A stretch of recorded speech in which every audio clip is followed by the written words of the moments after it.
Okay, we're here. Just came in from trying to get somebody to do a little potty, a little poo-poo.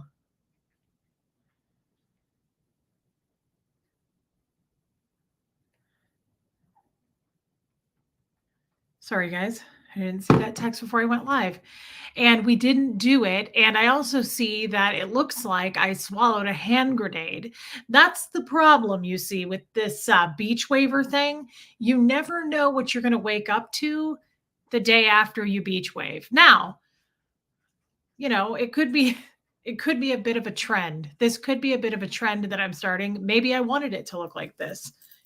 Maybe that was the look. Maybe it just won't go back down. It lifted itself up and it won't go back down. Dawn Gloves, welcome. Lisa Laster is here. Mods, thank you for being here.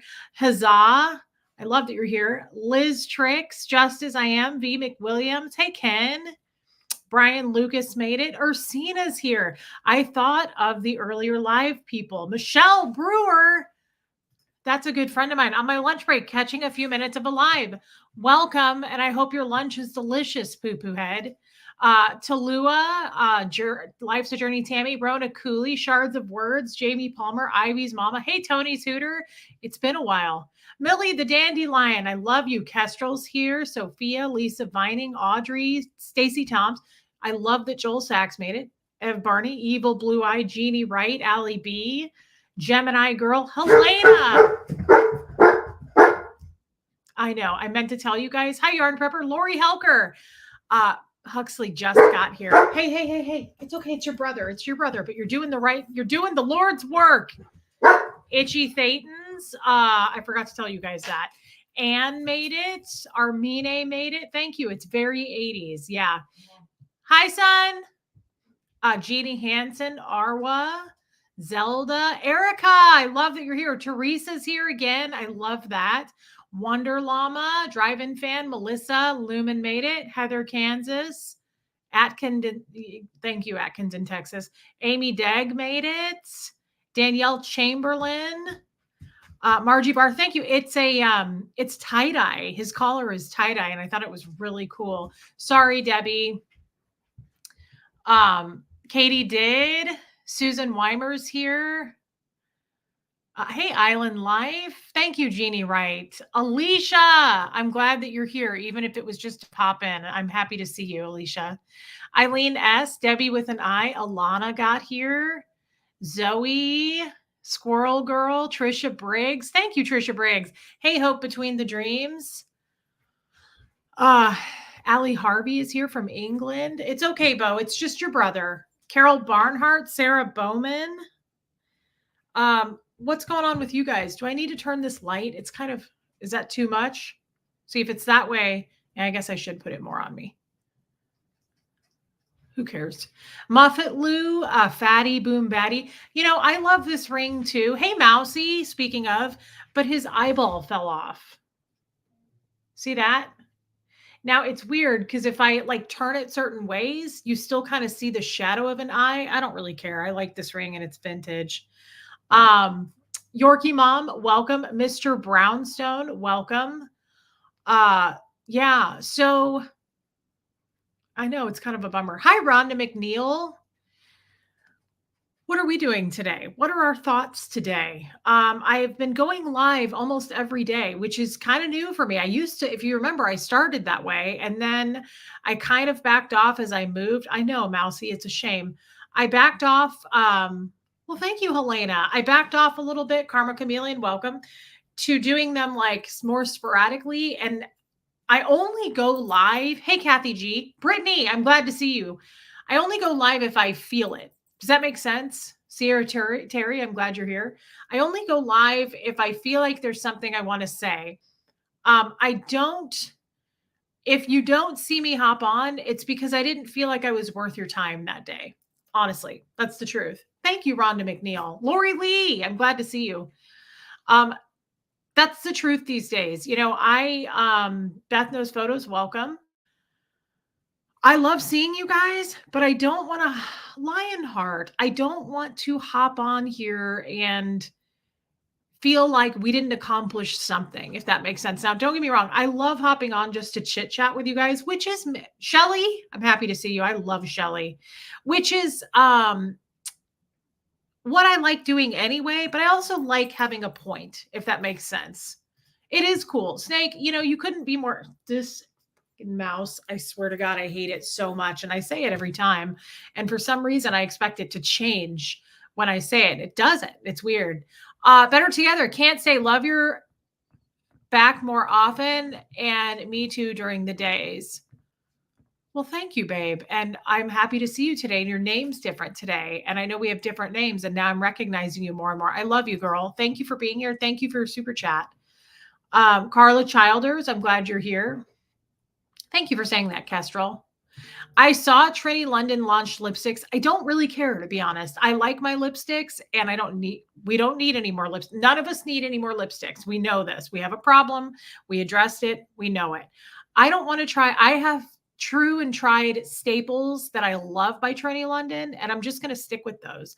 I've made mistakes of trying new things of hers, and I didn't like them. Annika's mom, I'm glad you're here. Sam Fibro Fox. I need a new mouse. This is not an old mouse. Hey, Angie Mo, Nacho's mom. Yeah, no, I agree, guys. Hey, Lori Abs. It's good to Mary Barons. You made it. Good. Puka Vista's here. NB, please note, welcome. It's oh, I love it, Raymond. Raymond sent me some of Trini's skin care, which I love, which I would like to replace some of it. And hey, Mr. Pants, I might do some of that on Black Friday, depending on what her sales are. I don't know what you guys do for Black Friday, and I do less and less because I don't need anything. But if there's any kind of skincare, if there's any kind of makeup anybody needs, I always try to wait till Black Friday. Like my skincare I use, you guys know I use Paula's Choice. I like to get it that Laura Mercier. She does a really good Black Friday discount. So if there's anything you actually need to stock up on, I like to do that on Black Friday. Thank you, Superstorm Day. That's really nice of you to become a member. All of a sudden, it looks like it's going to rain. Hey, Mina. Angie Mo, is that the sweetest thing? Every day you hop on, even without a topic, is a chance for connection. And that's important. And the haters need to count your money. Kind of selfish not to feed the trolls. Just kidding. You do you. Yeah, we are probably going to shy away from that. I got a screenshot and then I went over and looked at it. Not only do they attack me based on my looks, now the haters are saying that I'm stupid. Like a lot of them are going, well, we went to school and you didn't. You're an idiot. I'm like, oh, wow. You're probably going to get a lot more people to join you over here when you attack me for my looks and not going to school. What a horrible, hateful thing to say. That's all I'm going to say about it. But they said, like, your audience is just as stupid as you are if they're going to do that. And I was like, whoa, that's a whole new level of hate. I don't know if these are men attacking me or women, but I'm almost more disappointed if it's a woman saying I'm educated and you're an idiot. It's so disappointing. Like that seems like a low blow. I don't know how many people didn't go to school. I'm not the only one. And I don't know. They were like, your super chats get tallied up. We don't need to count it. You can't count because you didn't go to school. And I was like, dang, good thing I have thicker skin these days. That's harsh. Debbie with an I can't catch all your lives, but there was an update of the Jester Lake party last month. Looking fresh. Not anything more than I really gave. The girl got arrested with a little bit of cocaine. And that's all I really know. Jeff is no longer a jester. We know that. But that's all I really know. Hey, King's Kid. Yeah, Sarah Bowman, it's dark.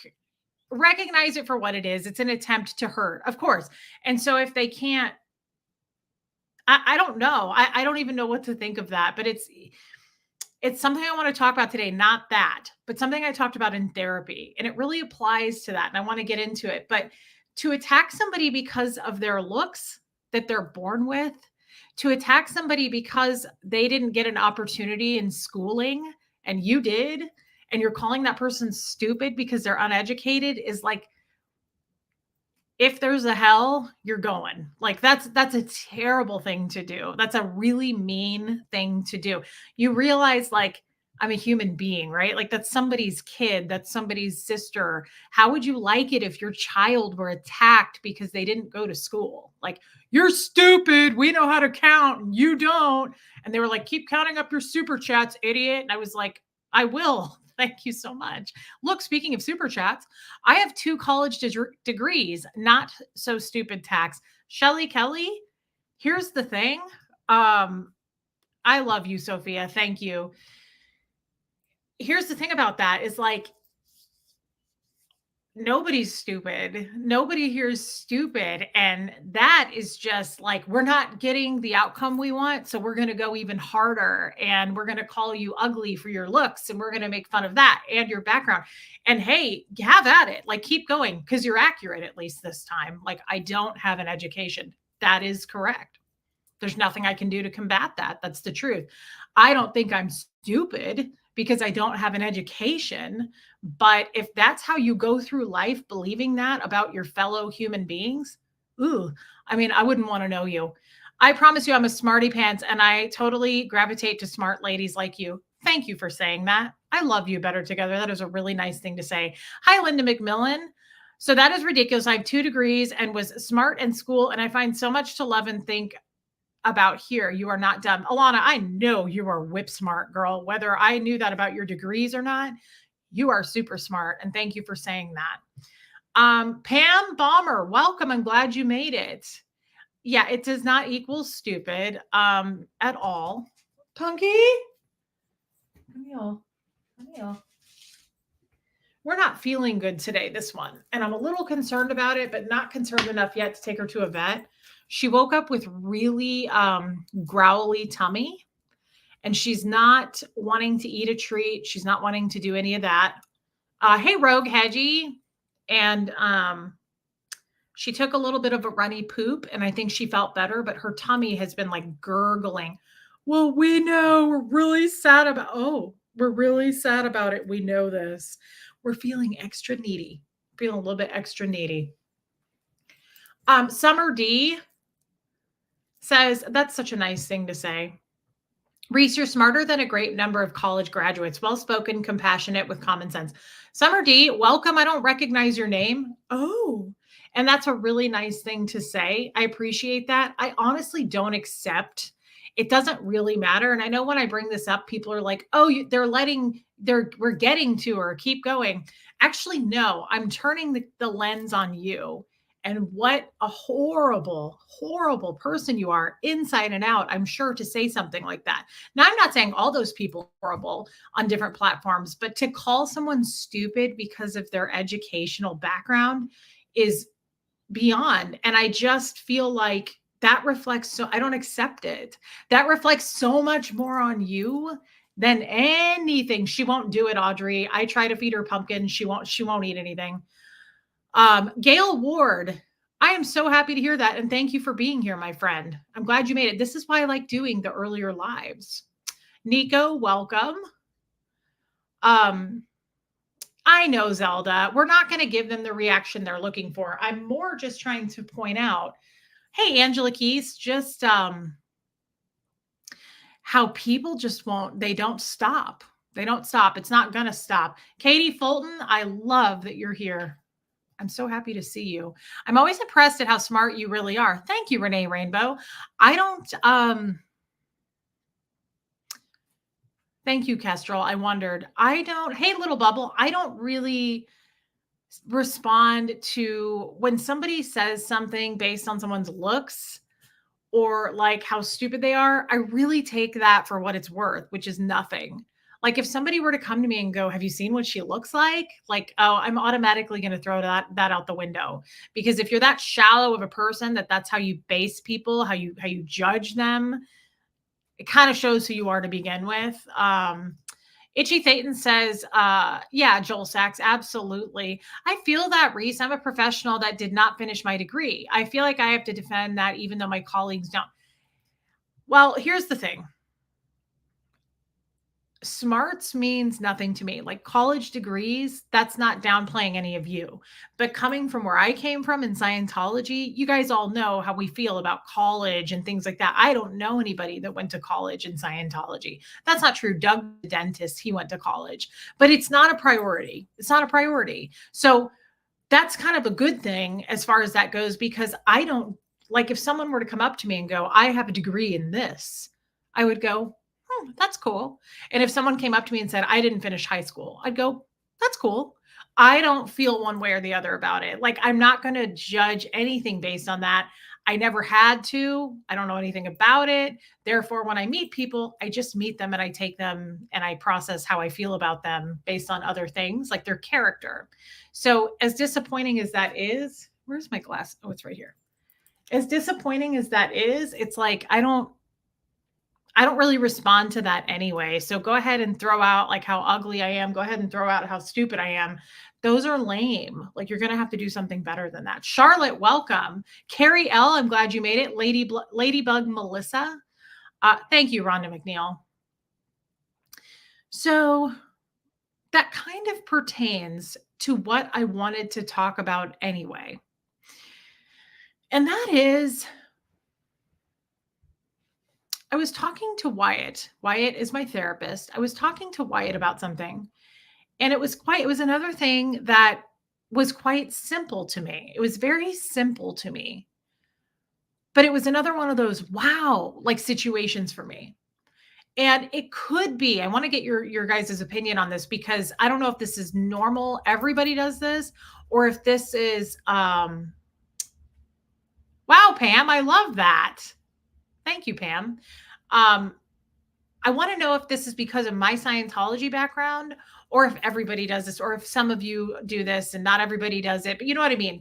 So let me give you an example. I feel like for me, and this is something that I've been doing on autopilot. That's what I'm starting to learn about myself.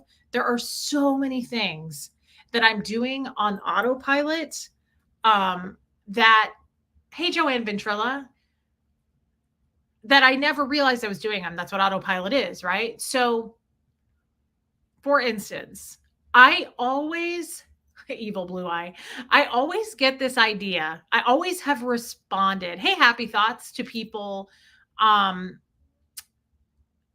if you're upset with me, okay, let's just pretend that you come to me. Hey, Terry Morgan, let's pretend that you come to me upset and you're like,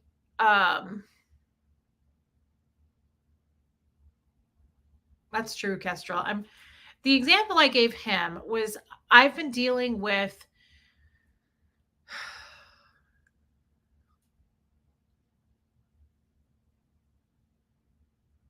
I'm trying to think of an example. I'm trying to think of how I can word this. Hey, Phoenix Rising.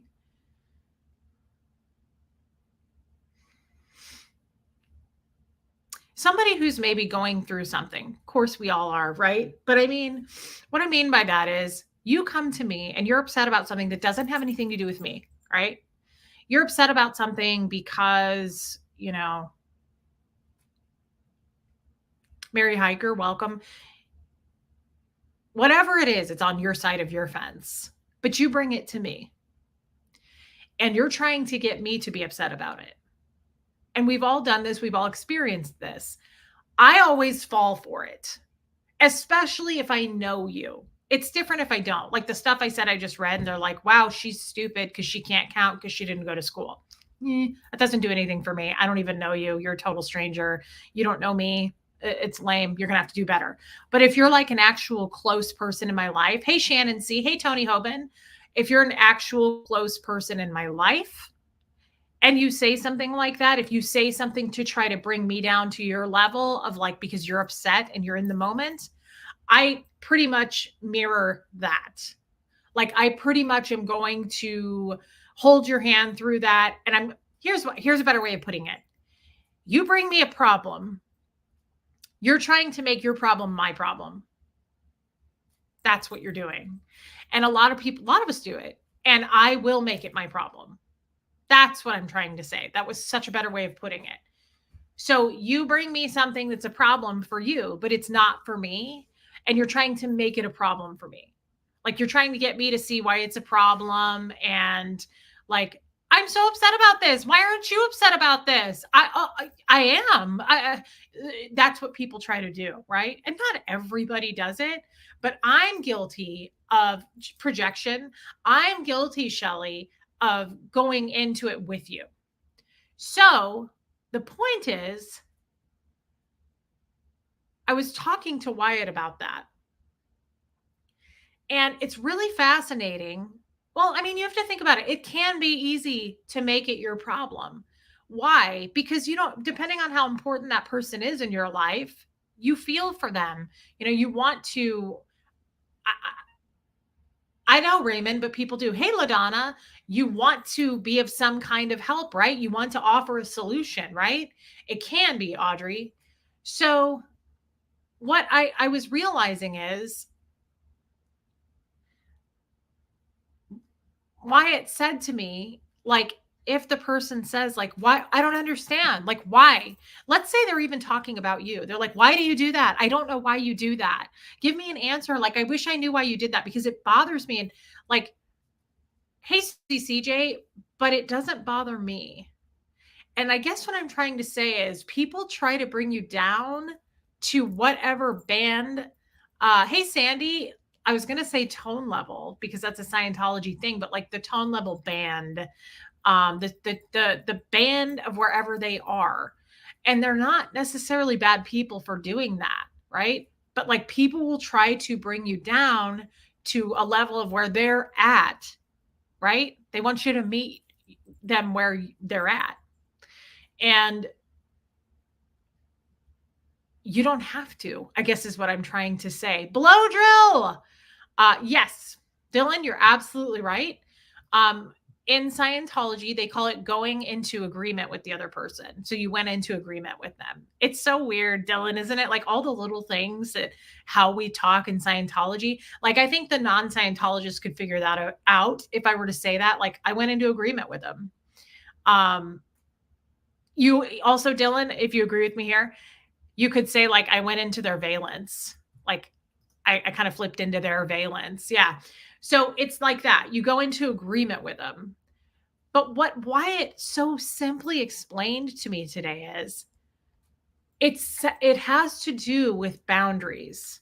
And that is something so brand new. And I'm talking in the last week for me. I know that sounds crazy, but I am really, really, and I'm going to talk about it here in a minute, understanding more about boundaries and why they need to be put in place. Like, we don't just run stoplights, they're there for a reason. Like, setting up boundaries is incredibly important for my mental wellness, but also for your mental wellness. Because if I let you walk all over me and I didn't say anything, then I'm going to get very resentful and hateful, even in my mind, and like not want to be around you. Whose fault is that? It's mine because I didn't put up a healthy stopping point and say, I'm not comfortable with this, but I'm comfortable with this. So let's talk about it in a different way. You know what I mean? I'm new to this, but it's really important to me. It's really more important to me that I think I'm realizing something now more than ever. Just now. I mean, just this second. It is an absolute free for all in Scientology. There are purposely no boundaries set up. None. Everyone knows everything about everybody. And so much so that you're allowed to go write reports on people. You're allowed to know, like, let's pretend I confided in you. And I'm like, yeah, we're just, we're not doing well and we're on the rocks. And, I found something on his phone that made me uncomfortable. That person that you confided in is going to go write a report on you. Then, hey, Rise Higher. Hey, Bo Beats. Then you're going to get called in by the ethics officer, you and your spouse. And you're going to sit down and your spouse is going to know you told so-and-so, and then so-and-so wrote a report. And now what I'm trying to paint this picture for you guys is it's huge. There is no such thing in Scientology Hear me, really hear this. There's no such thing as saying, I'm not comfortable answering that. There's no such thing as, I'm not comfortable having this conversation with you. It's a little too far and I don't know you that well. There's no such thing.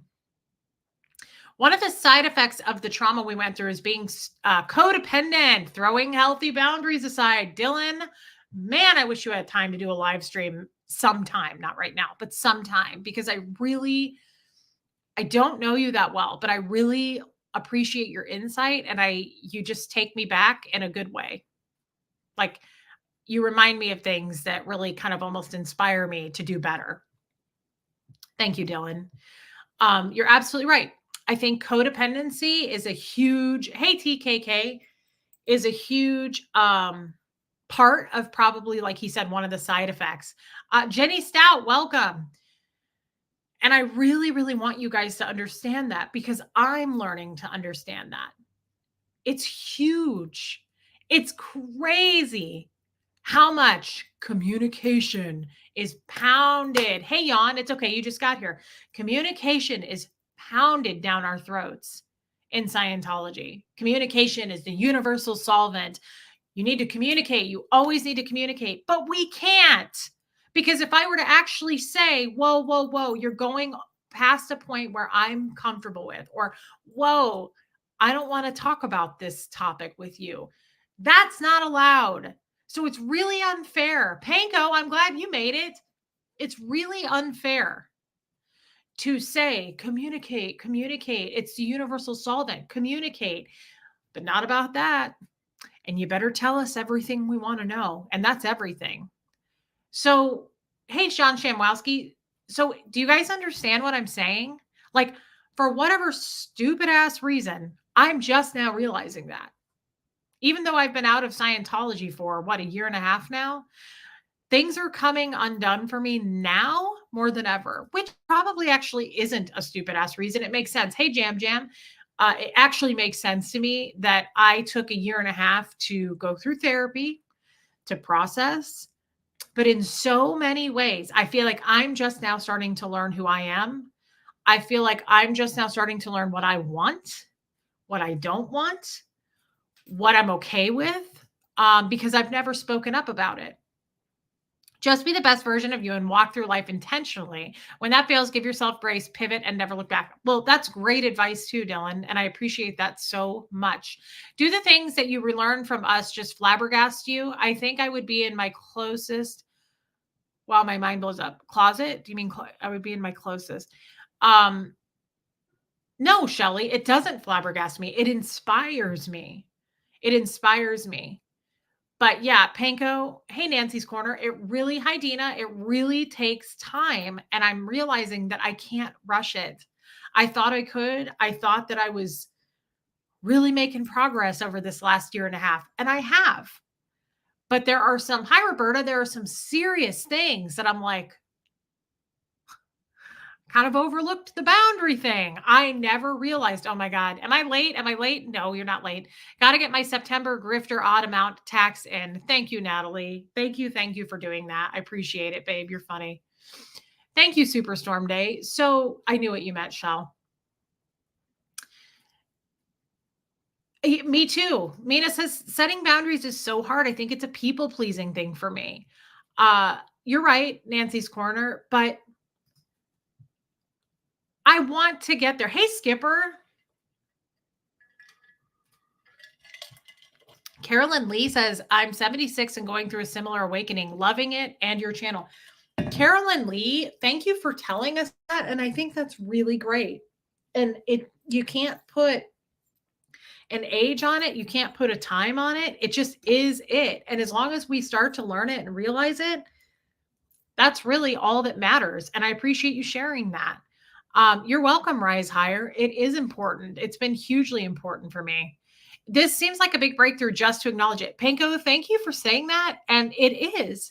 Thank you for validating that, Panko, because I just realized, like, I'm telling you guys, in the last week or so, more than ever, I am so Kathy Mitchell, I am so blown away. Hey, Becky, by the things that I have allowed in my life. And I was talking with, again, Wyatt, my therapist, this morning about it. And I broke it down for him. And it was, thank you, Danielle. It was really quite shocking to watch his face, right? Because we're on like a Zoom type thing. And as I'm going on and on and on and on, I'm like on a tangent telling him, because I'm talking in real time. It wasn't like I realized something and then I told him about it. I realized it as I was talking. And I do that with you guys a lot. And as I'm talking and saying what I realized, he was at first, he was like, oh, and then he was like, okay. He was like, dang. He was like, that's quite a realization. And what it was is this. And I kind of said this yesterday, but I don't feel like I broke it down very well. I told you yesterday that live was not very good for me. It wasn't very good because I didn't feel like I put it all together by the end. I was still like, things were hanging out in the air for me. And I was like, I haven't quite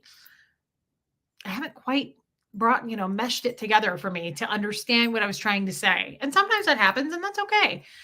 But I said to Wyatt I was talking about my ex marriage.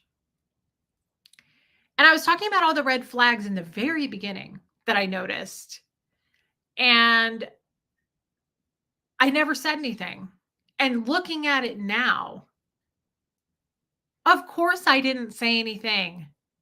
That has just been how I lived my life. That was not just my ex. That was previous relationship, before that relationship, before that relationship. I never said anything. So then fast forward into a couple of years with that, then I start to kind of say things, right? Because I'm more comfortable with that person. And then I marry the person. Hey, Kevin Conklin. And then I marry the person, right? And then at that point, I'm like, I'm not comfortable with this. You're going to have to change the way you do this. I don't like this. And that person, the ex, is going, F you. This is how it's been since I met you. We're not changing now. I'm doubling down, as he almost should, right? How can I hold it against him for me trying to change up the rules because I just suddenly now have a voice and I'm comfortable saying something to you? Hey, Tiff. I don't know how much blame I can place on that person, right?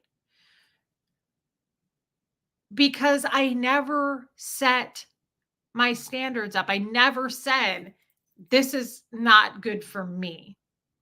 So I'm not going to date you anymore because you're not, it's just past a zone of what I'm comfortable in. But I wish you well, and I'm sure you'll find somebody that is comfortable in this surroundings, but it's not me. I hold myself accountable. Hey, Braden. God, it's been a long time since I've seen you. Welcome. I hold myself accountable. Hi, Eileen. And I'm not saying what he did was okay. He shouldn't have treated anybody that way, right?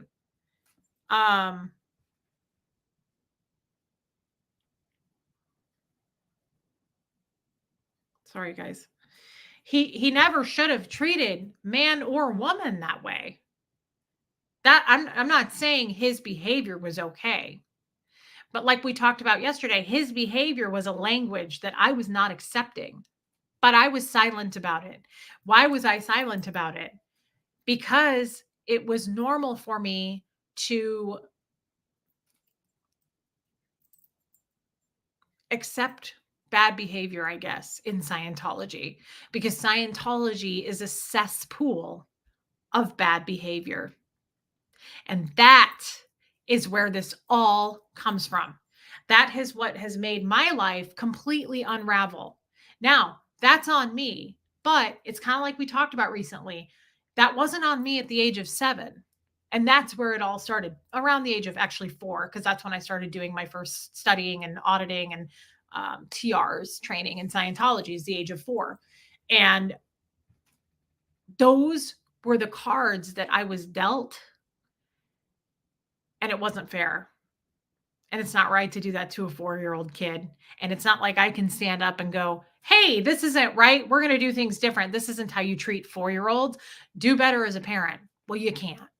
So at that age, I'm going to say something you never would have heard me say. I was a victim at that age.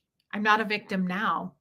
And I haven't been a victim my whole adult life, because how I treat people and how I live my life and how I go through allowing people to walk all over me, that's on me. I was dealt those cards, but how you take the hand you were dealt with later on in life is on you to fix that, to pick up the pieces, to get therapy, to not repeat the bad behavior and treat other people that way and continue the cycle.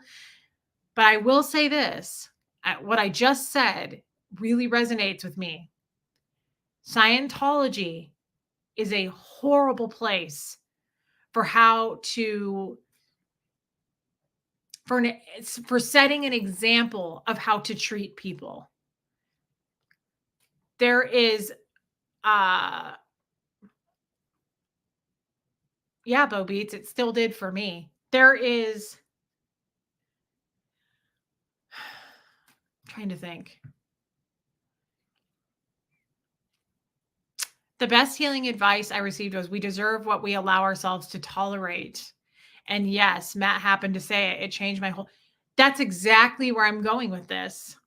Katie, I love you. And I love Matt for this. Thank you, Stacey Toms. We deserve what we allow ourselves to tolerate. Hey, Goosebump. Now that's a tough one to swallow. And some people might not agree with that. Some people might say that's victim shaming. And that's okay. We're going to have to see it differently. And I respect you with your opinion, and please respect mine. And I'm staying in my own lane here anyway. I'm not shaming other people. Hey, Joanne Hawley, I'm talking about me.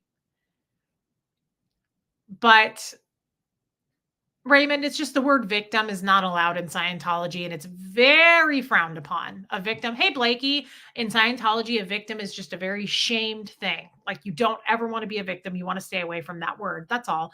I realize also, I just want to say I look really red. I was out in the sun today.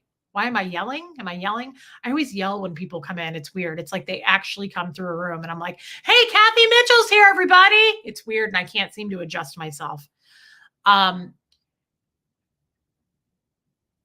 So I agree with that. We deserve what we allow ourselves to tolerate. Again, some may not agree with that. For me, that's true. For me, that's true.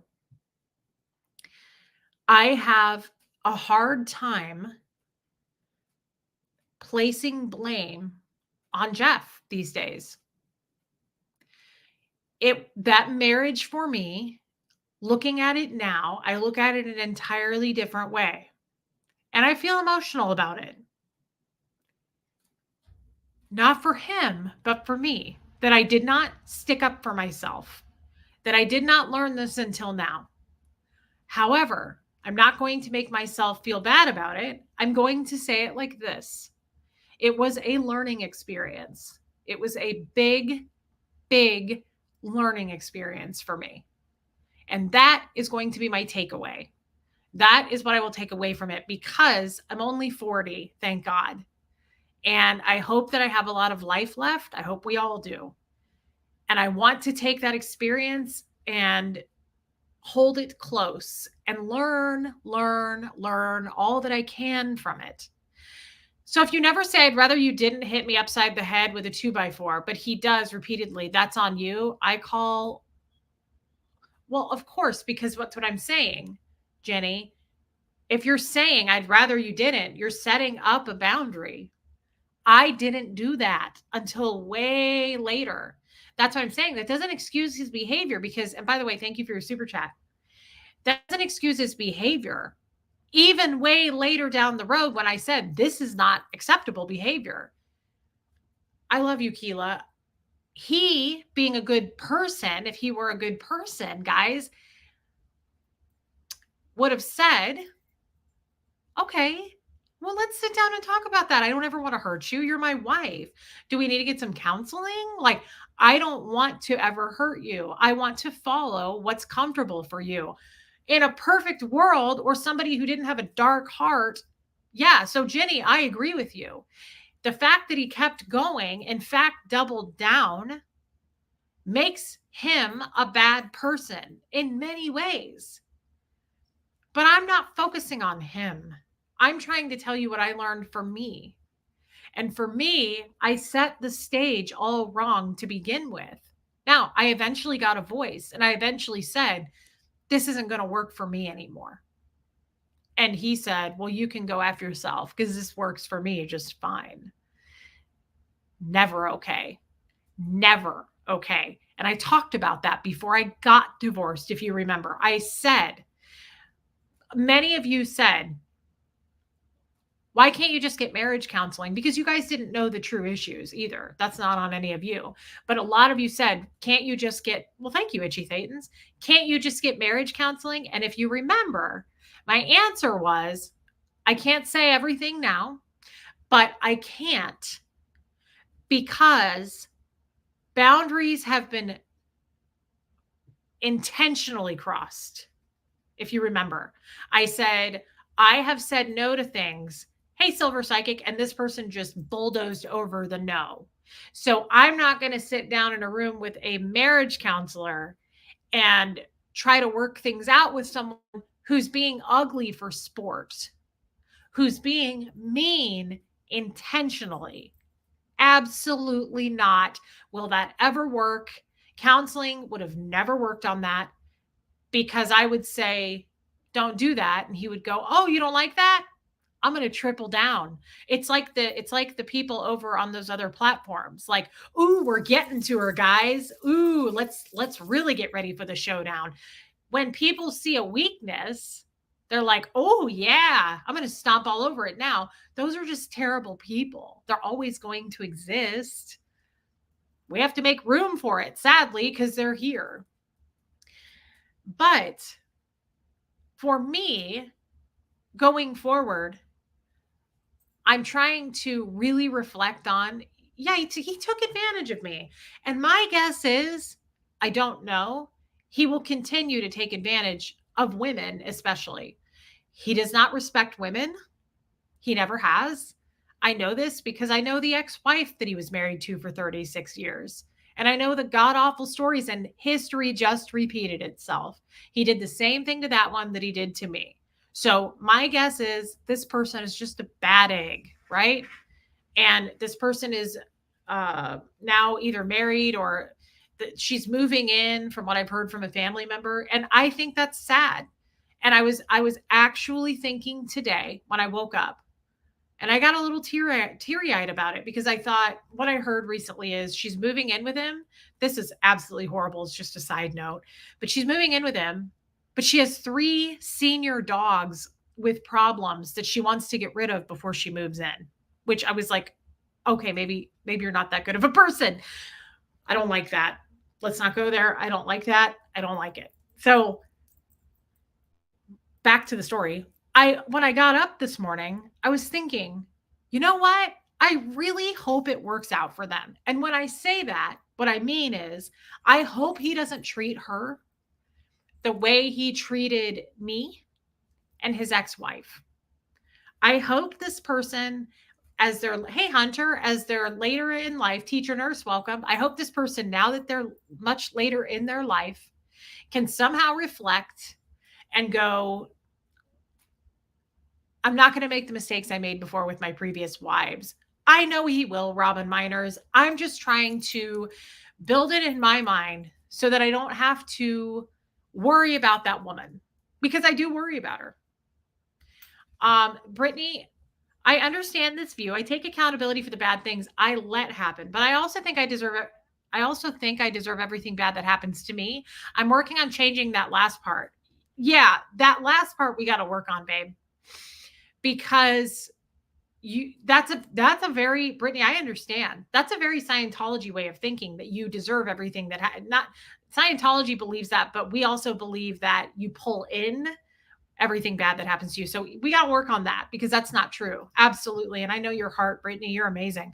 What do you say to a person who is dedicated to misunderstanding another? It's, I understand, mixed with healthy boundaries and distance as a last option.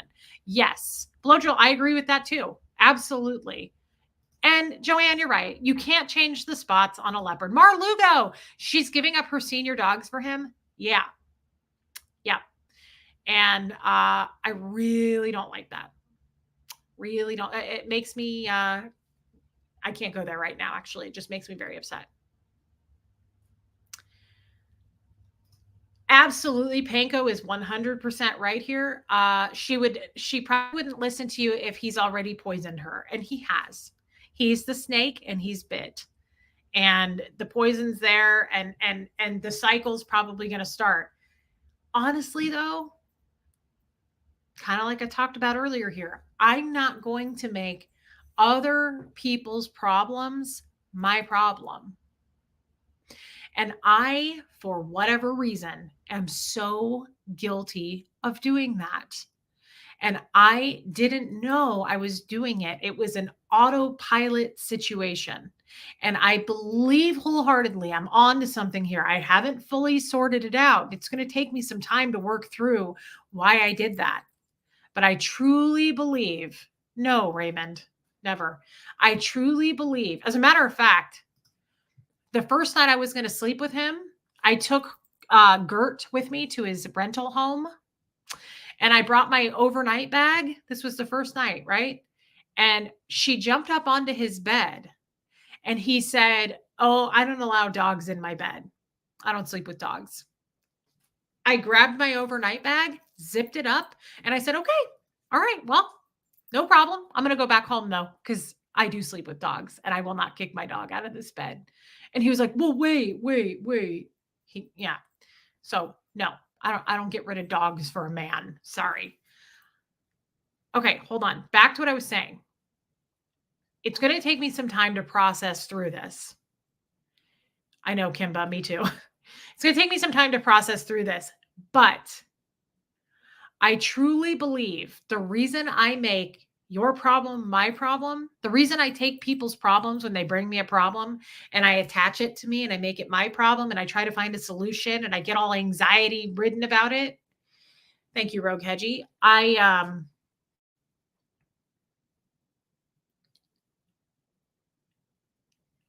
I think it's because I love you, Kathy. Scientology is truly one big, me too, Lewis the cat, one big glob of us. I can't quite figure out, hey, Rhonda Frank, how to word it. It's hard to explain what I mean. And you had to almost be there. Hey, Okie Mom, I haven't seen you in a long time. Welcome. You almost had to be there. But I believe it's why I am so codependent. And I believe it's why I don't think for myself. I believe it's why I am so naive. I believe it's why I take your problem and make it my problem. Because we are one little group of people under the Scientology umbrella, and it's a big secret. We're an esoteric group. That's what we're called. We call ourselves that. We're very esoteric. You know, we're very sheltered. We're very shielded because we don't want to go out to the outside world. That's dangerous. That's what I was told. Don't talk to non-Scientologists. They're dangerous. You can't trust them. You can trust what's here. You can trust all 62 of us, and that's it. So that's what I did my whole life. And not only do you trust us, you're only going to tell us everything, but you're going to tell us everything. And if you look guilty for 1 second, you're going to be put on those cans and you're going to be we're going to pull all of this life and your past 7 lives of shit that you've done. So it's very hard to explain this. But if you learned from your parents that you're only worthy of X amount of love, it's going to take a while and many experiences to put boundaries in place and insist on them. That period of growth is not your fault. I agree with that so much, Jenny Stout, and I appreciate that. I really appreciate you saying that because yes, it's going to take a while and it's going to take future experiences to set boundaries, Jenny. You're absolutely right. But now that I know better, I'm going to do better. But if you, hey, Gina Barrows, welcome. If you have an issue in Scientology, this is not your issue. It becomes everybody's issue. It really does. I don't know how else to explain that, but everyone knows everything about everyone. And if you divorce somebody in the church, you just remarry the other person that works down the hall. I'm not kidding. It's like they just recycle 2Ds, which is significant others. It's just, you are in such a small box, but that box includes everybody else's problems and reports. And if you're not getting told on and reported on, you are in session on the cans telling on yourself. So you're either being told on or you're being forced to tell on yourself. That's all Scientology really is in a nutshell. And so then we fast forward to this 40-year-old woman who can't seem to make it work in relationships and, yes, Okie Mom, and marriage, right? I can't seem to figure out why I'm not balanced and it must be me. Well, come to find out, a lot of it is me because of being in that box. And now I'm newly out and I have got to figure out a way to find out what I like for the first time in my life. I want to know what I like. Hey, V-bombs, I want to know what I'm into because I've only been told what I like, right? Like I've been told this is how you think. I've been told this is what you're interested in and this is what you're striving for. And this is how we do things. And, there is a solution to everything from L. Ron Hubbard. There is a way to do things from LRH. And so we're not really allowed to go our own way and do things or look internally. God forbid you don't do that. You're not allowed to look within. Are people still having kids in Scientology? Absolutely, Shannon C. It's prolific right now. I know a lot of people who have kids between the age of 3 and 15. I know tons of people. Tiff, yes. Isn't this exciting, Reese? Imagine the possibilities. It's very exciting. But at the same time, Tiff, instead of going forward, I keep going back. And I'm reflecting now. I think I'm going back because I'm looking at so many things that the door is still open. And I'm like, well, I didn't get an answer to that, or I didn't get closure on that. Well, now I'm kind of closing it for myself, going, that's why that didn't work out, because it should have never worked out. The marriage I just got out of, I should have never had it. I remember my first date going, I don't like this dude. I remember dumping him at least 5 times, saying, I don't like you. I don't like this. I don't like you. I don't know how else to put it. He would show up at my door. I told you guys this. It was on my birthday. I dumped him. He made some fancy ass reservation at a place in Kansas City called Eddie V's. It's one of the nicest steakhouses. It sucks. I hate that place. And I called and canceled the reservation. I did not want to go with him. And I can't tell you why, because I was constantly fighting him, always fighting with him. So I couldn't tell you what the fight was about that year. And he tended to ruin holidays. It was always birthdays, Christmas, holidays were always ruined with this person. He showed up at my door and said, we're going to dinner. And I was like, no, we're not. I don't want to. And he was like, oh, we're going. And he reinstated the reservation. So, and what did I do? I was like, okay. Why did I do that?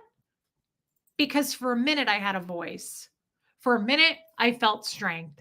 And I said, I'm not going with you. I canceled the reservation. But that was not my typical self. My real self popped out sometimes and gave my opinion on things. But then I feel like the ex, just like Scientology, came in and bulldozed that real self and those opinions and said, nope, that's not how we do it. You're coming with me. That's how Scientology was. Therefore, when he behaved that way, I was like, okay, you own me. I guess so. I always cowered.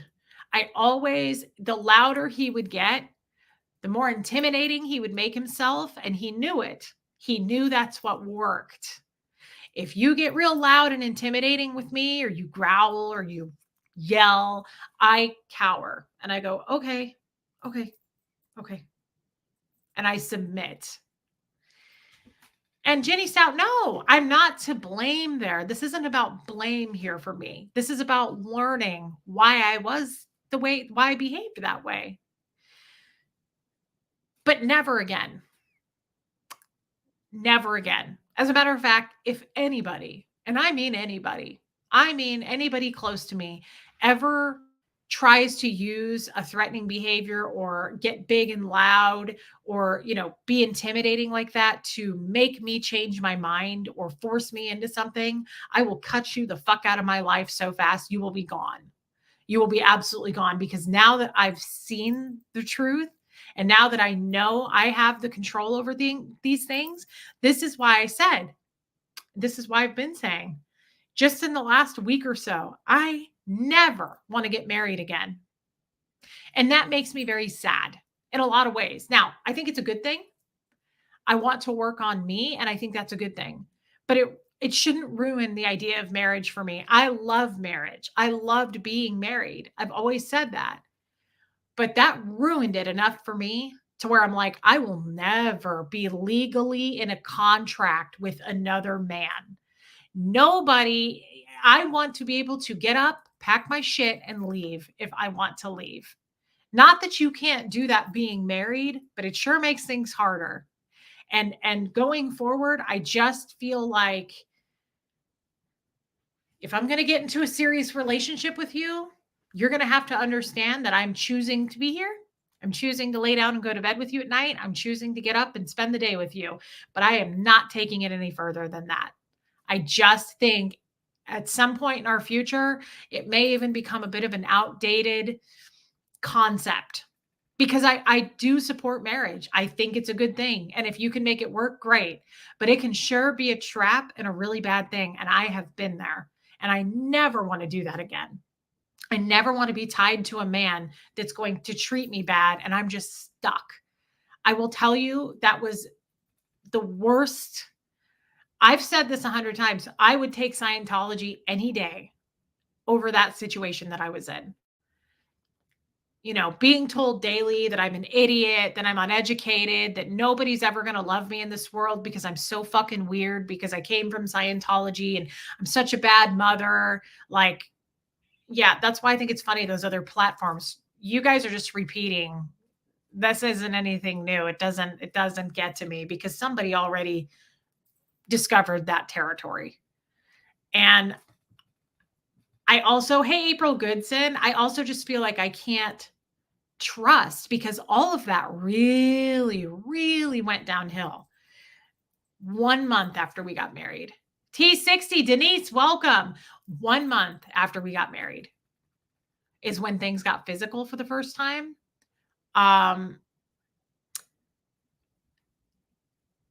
Yeah, Jenny Stout. It's when he first got physical with me. He started getting physical with my son. He called me a cunt in front of my kid. All those things happened after I got married. And I had been with this person for 2 years. So it's not like we rushed into it. It just showed its ugly side the second. How convenient that I was legally tied to him. Patty, howdy, Reese. You have a package. Well, thank you, Patty. That's exciting. Thank you. I love you, girl. Thank you for your super chat.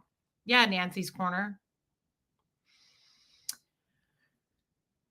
And it's sad because I will blame him for that. He ruined that for me. He really ruined that for me. Now, this is fresh. I'm not saying I'll never get married again, but I'm saying right now, for me, the most healing, smart thing to do is for me to discover things about myself. I would be stupid to get married again anyway, because I don't know me. I don't know what I like. I don't know what I don't like. I know what I like when I'm with a man. I know that I can, fit and mold to like the things because he likes those things, but I want to discover myself And this is not anything against Tommy. Tommy and I are great. But that's also because Tommy lets me breathe. Tommy doesn't say, well, look this way because this is what we do. And we are a we and you are not a you. That's not true. He lets me do whatever and he will or else, you know, and that goes for him too. I don't want to put restrictions on anybody. And I don't know why people do. I don't know why we can't just live and let live. Shelley, wow. And maybe I will get married again. But right now, I just think it would be a really stupid thing to do. You know, I don't want to feel trapped ever again like that. Yeah, Shelley, Tommy and I are best friends. And I think that is the difference. We started out that way. And no matter what happens to me and Tommy, even if we're not an actual couple, I know we will be friends. So it doesn't really matter. Like, I don't worry about him either way because he came into my life and became my best friend. That's just probably always going to be that way. But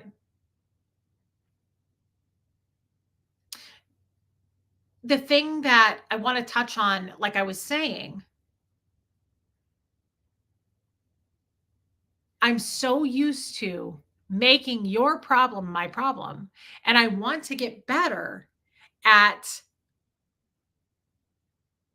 reacting in a different way. I want to get better at saying, like, when a person does come to you and make with a problem and they want you to have the same problem, or they want you to be upset because they're upset. Wyatt and I were talking about this and he was like, you can easily say, no, you know, I hear you and I understand what you're saying, but I don't feel the same way, or I'm not upset about it like you are. It's not a problem for me. It's a problem for you. And as basic as that sounds, I've never tried it. I've never said to a person like, okay, I hear you, but that's not a problem for me. I get that that's a problem for you. I'll help you with it, but don't make it my problem because it isn't my problem. And we need to make sure we keep those things separate. I've never said that. That's establishing a boundary. My much older ex turned me into a project Eliza Doolittle, so unhealthy, now married to a man that loves me just as I am. I love that for you, Denise. And again, I love all these success stories of women who, like Shelley, it took her 16 years to get married again. And she's married to a farmer and she's very happy. I hope that for all of us. I really do. And when I woke up this morning and I thought of the ex with his new, whatever she is, wife, girlfriend, I don't know. I really thought they're probably better suited to each other. They probably are a better fit. I was not a fit. And perhaps I triggered and brought things out in him that caused him to treat me that way. And maybe she won't. You know, I tend to be very silly. I tend to make jokes. He is very serious. He's very serious and he's extremely political, as most of you know. And nothing's really funny. And he didn't laugh at anything, and he didn't want me to laugh at anything. And we were not a good match to begin with. It was a bad pairing. I hope that those two complement each other. I hope they do, because I don't want another woman to be dragged down by that. And yeah, he probably doesn't, there probably isn't a good fit out there for him, to be honest, because in order to be a good fit for anyone, you have to be understanding. You have to be compassionate. And he doesn't have any of those qualities. It's my way or the highway type with him. Now, she may be watching right now, or she may watch this later and go, he's not like that. He is. You just wait and see. It takes time. It takes time. It took a lot of time for it to go from really good, which it was in the beginning. It was really fun. He took me out. We had a good time. The sex was great. You got to wait a couple of years. You got to put a couple of years in before you start to go, this isn't consistent with what I have been observing. Now it's getting ugly. And then it got uglier. And then it got really ugly. And then it got physical. And it doesn't get worse than that.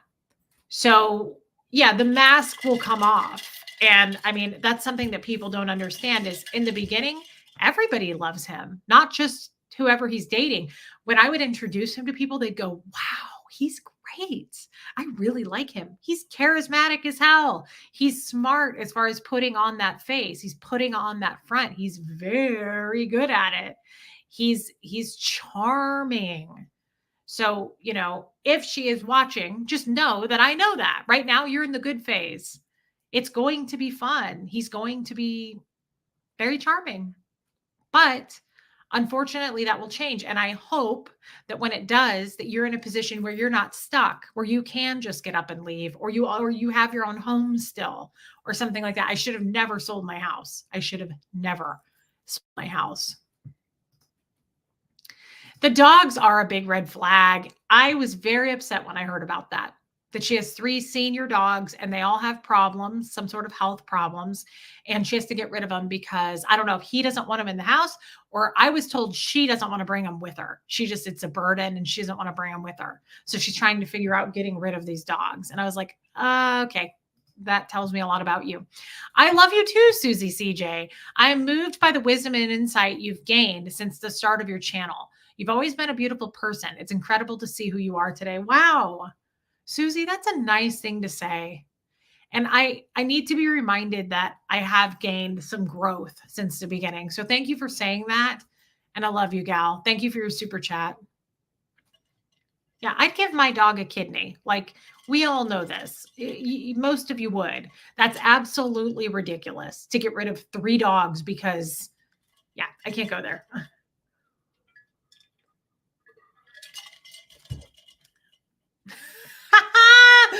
Until he whips out, tell him the cellist sent me. The cellist. Guys, I don't think he's the cellist anymore. How could he be? I mean, he's not a jester. I don't know how that works. Yeah, until he asks for 40 grand. There will be slight inconsistencies, Mousy, such as asking for 40 grand for sure. Being abusive, yeah, taking her money. I was told that she's moving in to help him with the mortgage so they can save money together. That's never a reason to move in with anybody. Does he reach out to me for money? No, he owes me money. Shannon C. He owes me money. Hey, Anna Banana. When we were married and I started making money on YouTube, he absolutely came to me and said, you're going to give me that money. As a matter of fact, I was thinking about that. I worked for his company.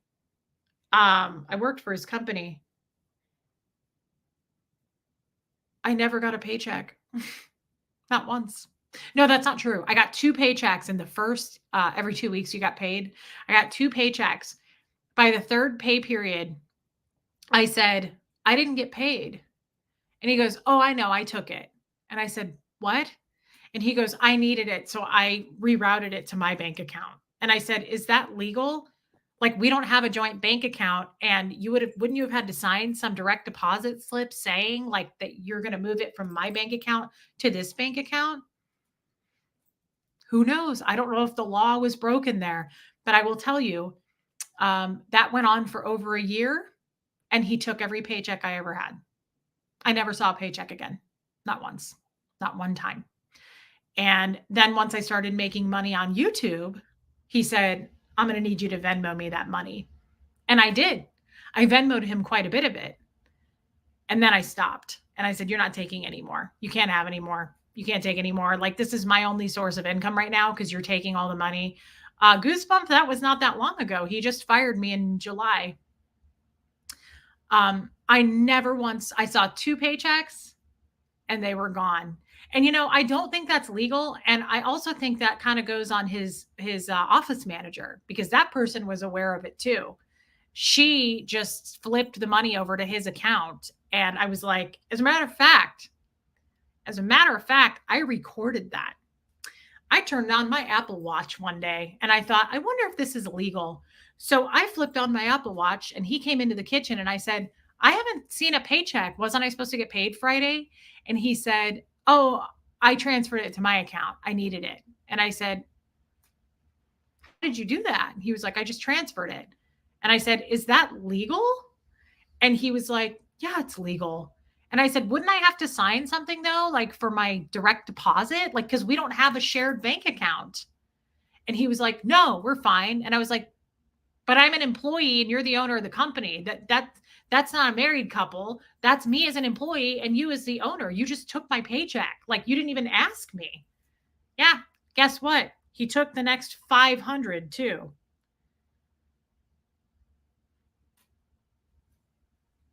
I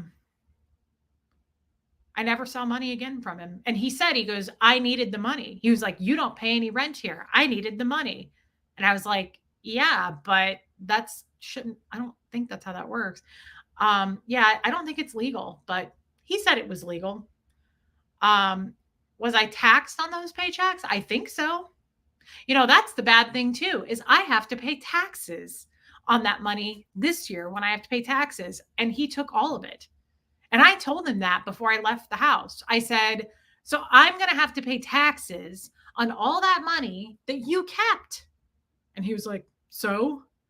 Yeah, I don't know. I don't know what that means. I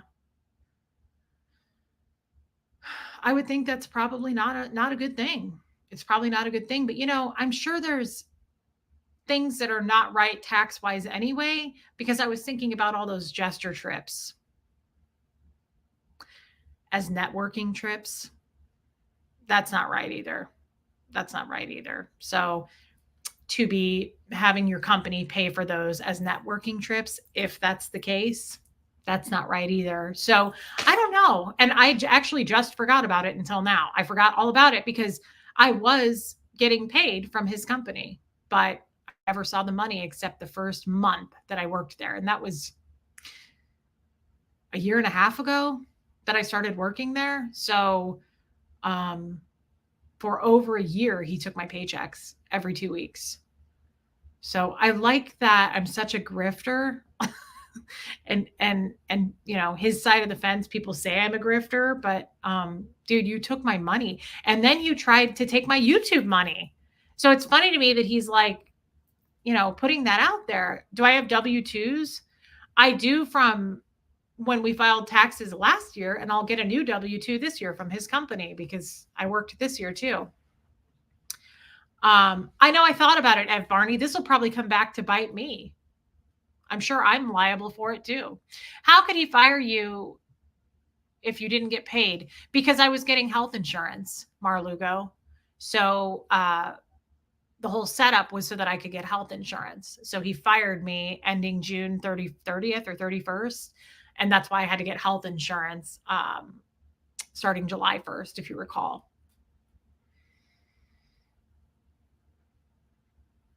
I haven't told my lawyer about it. I haven't told anybody about it. I actually forgot about it because, again, yeah, I'm a real grifter, Sophia. I'm a real grifter. Yeah, I mean, it's financial abuse, Nikki, but it also goes back to like he controlled everything. Remember when I would go to Whole Foods to pay for things, and if he was mad at me, he would shut the credit card off once I got there. So it's like, yeah, I mean, I think the guy was really controlling, and that brings me back to what I'm trying to say. I'll never do that again. I'm just never going to do that again. There were so many damn red flags. Oh yeah, it's definitely insurance fraud for sure. But I'm assuming I was in on it too. I don't know. I'm assuming I'm a part of that. So maybe we all go to jail. I don't know. I don't know how that works. Yeah, Kestrel, absolutely.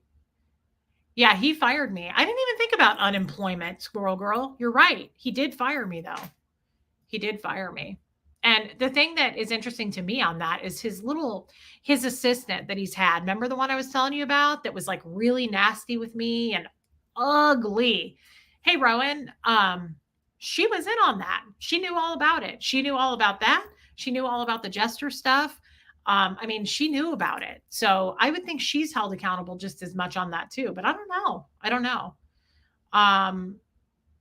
But it's strange to me that it was like all of a sudden he took that money, which I had no control over. I was like, I don't know. I guess if he's just going to flip it to his bank account, he can do that. It's his company.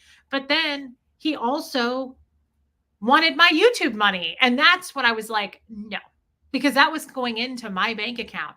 And the second I started getting paid on YouTube, you know what he did? He came to me and he said, we need to open a joint bank account now. It's time we open a joint bank account. I was like, no, no, absolutely not.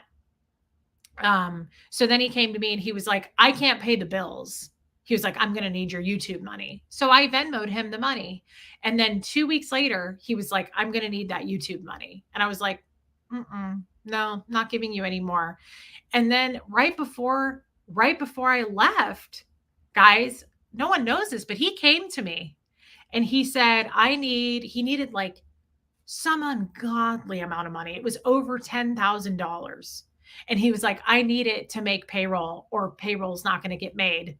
And I was like, I don't have it. First of all, I was like, I have this much money and it wasn't that much money. And he was like, well, give me what you have. And I was like, no, I'm not giving you the money I have, because he didn't know I was trying to save up for a damn divorce.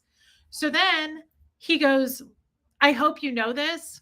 He goes, if my company fails and I can't pay my employees, he was like, that's your fault.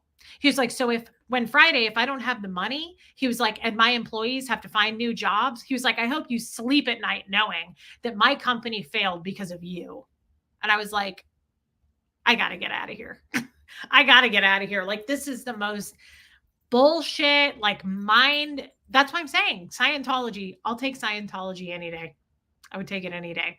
Honestly, I would. So, yeah, stop spending money on jester hookers. Like, you're over 100 grand in debt because you were spending, according to him, he told me he was spending $10,000 a month on hookers. You're not Jeff Bezos, man. Like, that's a lot of money. Nobody can keep up with that. That's not sustainable. Yeah. Andrea Malloy, it was crazy. It was really crazy. And I'll never forget that. It was like right before Tommy showed up. And he was like, I just want you to know, if my company fails, he was like, that's on you. And he was like, when my employees can't feed their kids, that's your fault because you didn't help me. And I was like, it's not. And I'm not accepting that. So yeah, it's a lot. Rocks in a box. He's going to file for bankruptcy. I don't know. I don't know anything about him anymore. And I don't really want to know. All I want is the down payment that I put on the house back. I would like to get paid back my money for the down payment on the house. The rest of the money, like, I had to loan him money. I had to loan him $2,800. And that was way before my YouTube channel. I had some money left from when Fred died. I didn't have a lot left, but I had some. He borrowed every dime of it. Never saw it back. He never paid me back. And my mom was like, you'll never see that money again. And I said, I know. And that hurts me because it was Fred's money and it wasn't my money. But he came to me during those years and he was like, I need to borrow money. I need to borrow. He knew I had it. He knew I had the money. And I just kept loaning it to him and giving it to him. And I'll never get it back. And that's on me. See, that's an example. That's on me. It's on me. I shouldn't have given him the money. And so then at that point, I believe later he left me penniless on purpose. I think he borrowed that money. He borrowed that money so that it would dwindle down to where I couldn't leave. I couldn't go anywhere. I couldn't do anything because he borrowed and borrowed and borrowed all the money left that I had from Fred. And then it was gone. It was gone within 9 months. He borrowed it all. And it was always for like payroll or something like that. So I don't know. But I'm sad about it. And I don't know why I brought this up to you guys. Honestly, I've never talked about it before, but it's definitely financial abuse, but it just makes me sad. I think it probably makes Fred. I would think Fred would be disappointed in me for that. And my mom says to me, she's like, you should have never done that. You'll never see that money. It did make Panko. That's a great way of putting it. Yeah, it must've been Tiff. Makes you a financial prisoner. It did. It made me a financial prisoner. If I had saved and kept the money as I intended to do, Fred's money, then I could have at least, I couldn't have like moved cross country, but I could have at least paid to get divorced. And I could have at least put a deposit on an apartment to get out. And I could have paid probably like the first 3 months rent at an apartment with that money. So like he knew that I was stuck. He knew that he was going to get me stuck. At least that's what I believe. I don't know for sure. Yeah, Jenny. It's okay, guys. Everybody's angry. Don't be angry. Look where I am now. I'm safe and I'm okay. And it's just money. It's just money. As much as people think that about me, that's the word on the street, is that I'm just this grifty grifter and I just try to take your money and manipulate you. Again, you can say it as many times as you want. That doesn't make it true. It's not true. Money is not that important to me. I knew that one day I was going to be able to get out. And I knew once I started the YouTube thing that I was going to form a plan. And I couldn't tell you guys everything, but now I can. And you helped me to move. You guys saved my life. You saved my life. And I can't hold on to the fact that I lost that money. I'll never get that money back. But I do want back the down payment I put on that house. And I took most of the furniture. I bought every piece of furniture in that house. So, he got the money. That's the part that does suck, Raymond. It's really sad that he's probably shacking up with this lady because he's trying to keep it going.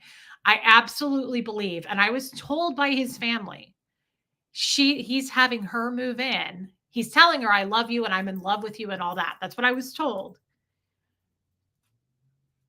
But he's having her move in because she apparently is a widow and she gets some kind of monthly income or whatever it is. Hey, DNV, and he's going to have her help pay the mortgage. So he's not, I said this to that family member. She goes, he's in love. He said he's in love. And I said, he's not in love. He sees dollar signs. He's not stupid. He's manipulative when it comes to women and taking their money. And he did that through his own company. And me too, Panko, me too. And he did that by taking Fred's money. So if anybody's a damn grifter, I feel like that's the definition of a grifter. But apparently by me working here on YouTube and getting super chats or whatever it is, I'm a grifter. Yeah, I'm a grifter. Yeah, Stacey Toms, he was in control. And I don't know. Maybe I should look into that. I don't know. Maybe we would all be liable with the company thing. I don't know. But it was absolutely fraud. No question that was fraud. It was definitely fraud. Okie Mom, was his company ever profitable? Did it ever carry itself? No. It's seriously badly in debt. And he's badly in debt. So I don't believe so. I don't believe so. I mean, I don't know. I didn't run it. I don't know, honestly, the numbers there, but I know how poorly it was doing because he constantly had to go to his mom to borrow money to make payroll, That was all the time. So I don't know. I don't know. I don't know if it's profitable now. I don't know if he's filing bankruptcy. I don't know. But I don't know if I should look into that. Oh, absolutely. That's true, Jeannie, right. Likely in debt due to his financial mismanagement. Absolutely. Absolutely. And Zelda, I agree with this. Be careful, Reese. It can turn into a real mess with the IRS and insurance companies and court and all kinds of horrible stuff. So I would just cut your losses. Be glad you're away from him. I do. I'm not going to look into it. I'm not going to get an attorney over that. What do you guys think is going to come of it? Is he going to pay me back? No. I'm never going to see that. I'm a big believer in just let it go and move forward. Thank you, Annie Strews. I made a live, Larry Brightboy. Love you, sis. Have to go back to work, but wanted to say, hey, I came in at a wild moment. You do you, babe. He needs debt anonymous. Yeah, he does. Larry, I'm happy to see you, girl. Thank you. Thank you for your super chat. Yeah. So I don't know where that came from. I don't know why I brought that up today, but I'm glad I did. I'm glad I shared that with you guys. I'm,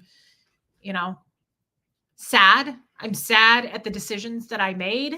I'm sad. I feel like the decisions that I had to make at the time, because again, I was backed into a corner because I was married, because I was penniless, and I just now never want to do that again. I just never want to be stuck in a situation like that again. I really don't.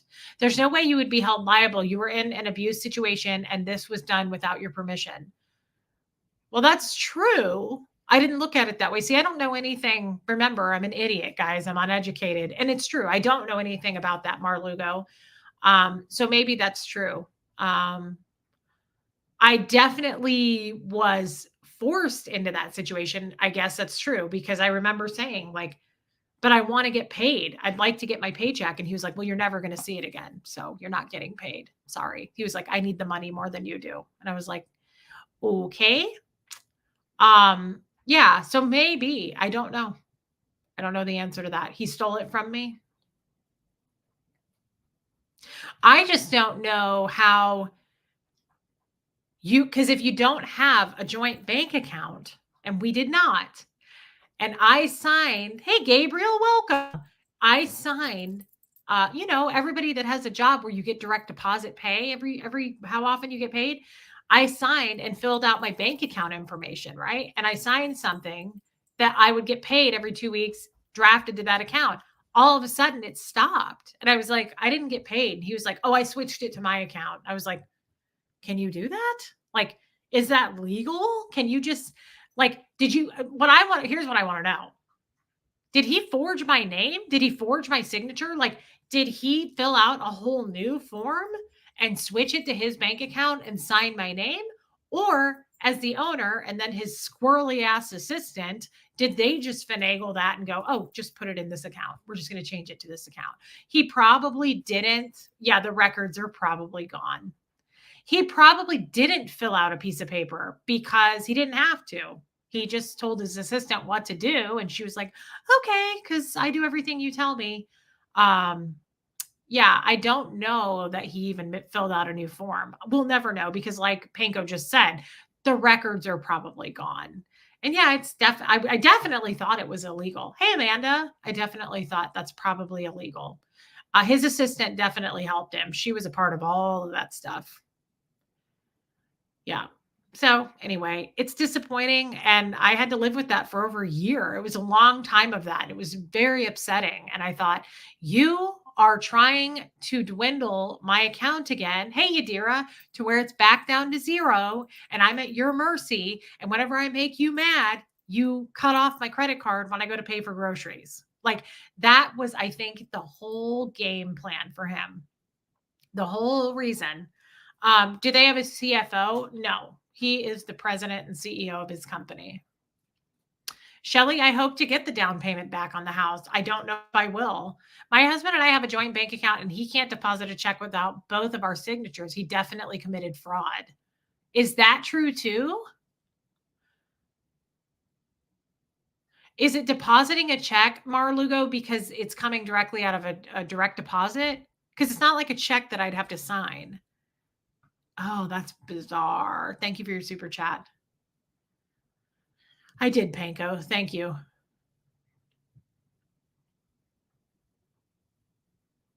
Yeah. Anata on fire. Yeah. Payroll records. I don't think he did. And here's why, Eileen. I should have Tommy on because I was in the basement with Tommy and he came downstairs and said something about how do you want to deal with this with the taxes coming out this year? And I was like, what? And he was like, well, you're getting fired on June 31st. He was like, so far this year, he was like, we haven't taxed any of your income. And I was like, what? And Tommy was like, what? And he was like, so far this year, we haven't paid any taxes into the money you've worked for. And I was like, and I didn't fully understand what that meant, but I remember shouting to him and I said, so does that mean I'm going to have to pay a boatload of taxes next year on income that you kept and you deposited into your account? And he was like, that's what it means. And I was like, so I'm getting screwed on this. I said, so I haven't even paid any taxes this year. And now you kept all that money and I'm going to get some huge fucking tax bill for 2024. And he was like, yeah, you haven't paid any taxes. And I said, then you need to figure out a way to take a bunch of money out of the next paycheck so that I'm not screwed on having to, I'm already screwed. I have to pay all the taxes on this fucking income that he kept. Yeah, who knows how much it's going to be. Grifter taxed. Movies cost double that for not the total entertainment. Movies cost double that for not the total entertainment. I don't know what that means. Oh, I know what that means. Thank you, Squirrel Girl. That's a kind thing to say, babe. Thank you. I did sign a W-2. Yes. Yes. And he told me, because I don't know how to fill out a W-2. I've never understood it. He had me sign it and he was like, I'll take care of the rest. You just sign it. Because he was like, because I'm head of household. And he was like, I know what to do because you don't know what to do. He was like, you never know how to fill these things out. I'll fill it out. So him and his assistant filled it out. So who knows? I don't know. Doesn't matter. In order for straight deposit to be allowed, you would have to have put that bank's info into payroll. Yeah. So it was done fraudulently, Marlugo. Yeah. Yeah. I will get a W-4 this year, right? Because he fired me this year, right? So isn't that what you get at the end of the year, a W-4 form? Is it a W-2? I think it's a W-4, right?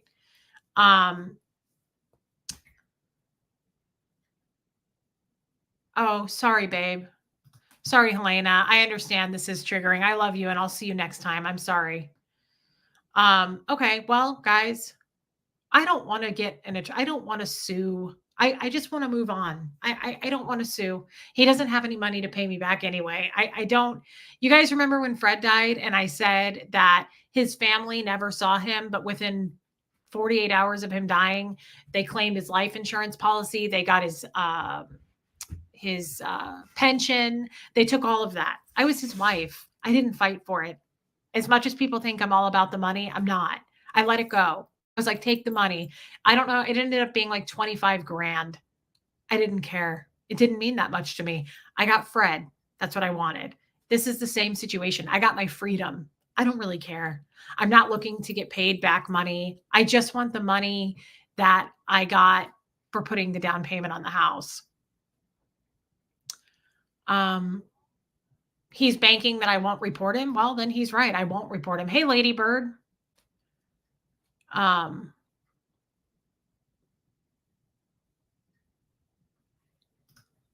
You can still file in Casey for unemployment. Just call them and they can tell you what to do. Interesting. Evil Blue Eye. I think I did see that movie. It is not about getting him in trouble. It's about saving your butt. Okay. Well, I don't have the money to get an attorney, to be honest with you guys. And I mean, I guess I could call and talk to someone and see what I need to do, but I don't know. What am I getting an attorney for? Am I going to court over this or am I just turning myself in? Like, what am I doing? Galen says some of this is really illegal. At the end of the day, your freedom is worth letting it go. I agree, Joanne Hawley. I agree. I have no, and thank you, Joanne Hawley. I have no idea how much I will owe in taxes. No, I don't know how he finagled it. I don't know how he squirreled it. Well, I hired a new accountant here, Shelly. So I guess when I get the W-4 or whatever it is, I will give it to the accountant and get your attorney involved. Total fraud using your name. I agree with you with saving your butt. Thank you, Marlugo. Did he claim Huxley? Yes. Hey, Sarah Browett.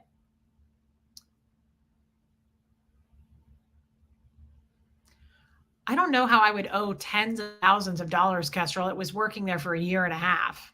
I don't know that that would be right. It's not like I was there for 10 years.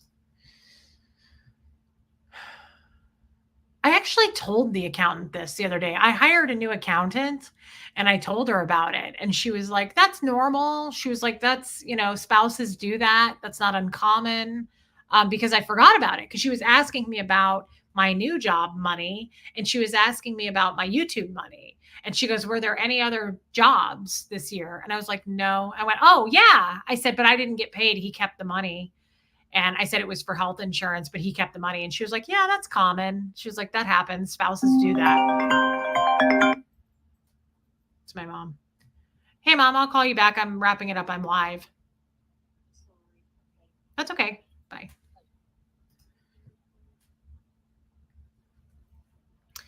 Um, what if he's doing this to other people? I don't think he is. How much was he paying me? I think it was $15 an hour. I think. Honestly, I don't know because I never got any payments. I never got anything. Um,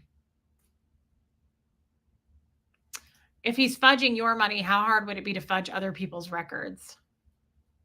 Well, that's true. I need to report him. Would I just report it to the IRS? Okay. I don't know who to call. That's a good question. Let's see. Lori Lee. Um, just cut your losses, says Shelly. The IRS will eventually get him. I think bank records will show you never got the money. Was your name also on the account he was putting your paycheck into? As far as I know, yes. Okay.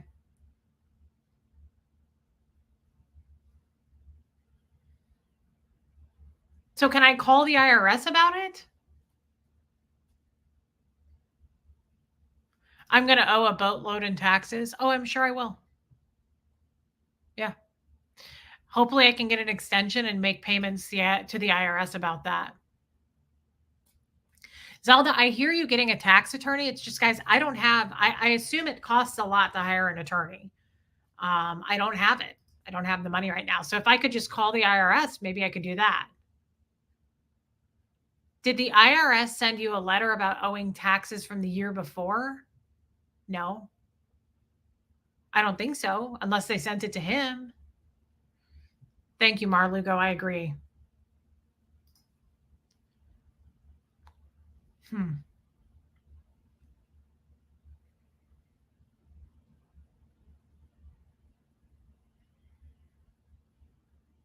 I don't know. Okay. Well, I guess I could call, would I call a tax attorney in Kansas City or can I call one here? I guess maybe I could just call and try to get some free advice and tell me what I should do. I don't want to have to pay a bunch of money for that right now. I don't have it. Attorneys are so expensive. Okay. That's a good question. I'll ask Tommy. I can ask Tommy who he thinks I should call.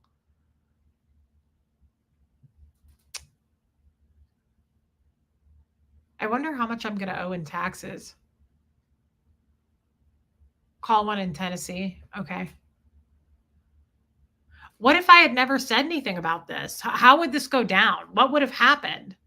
I obviously would get hit with a big tax bill, but like, how would it ever be found out?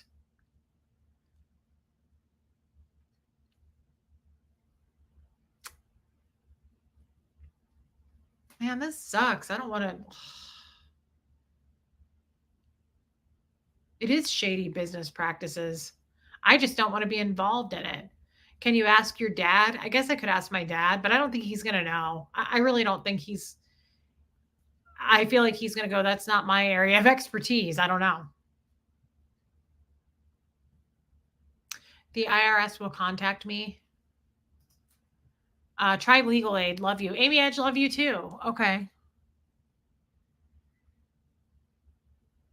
The IRS strongly encourages employees to report any concerns they have that their employer is failing to properly withhold.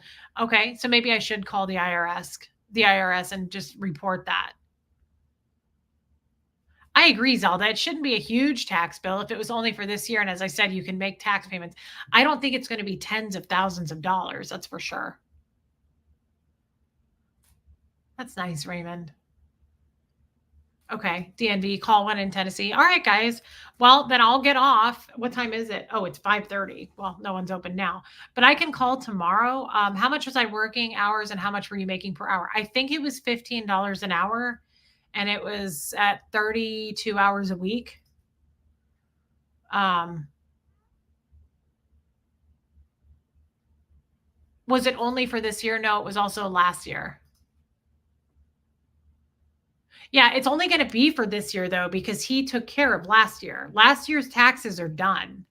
Like that's all taken care of. It's this year and on that I'm having to pay.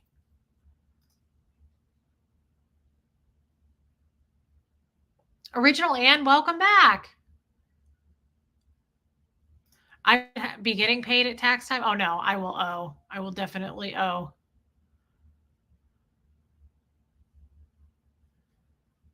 $4,000. Okay.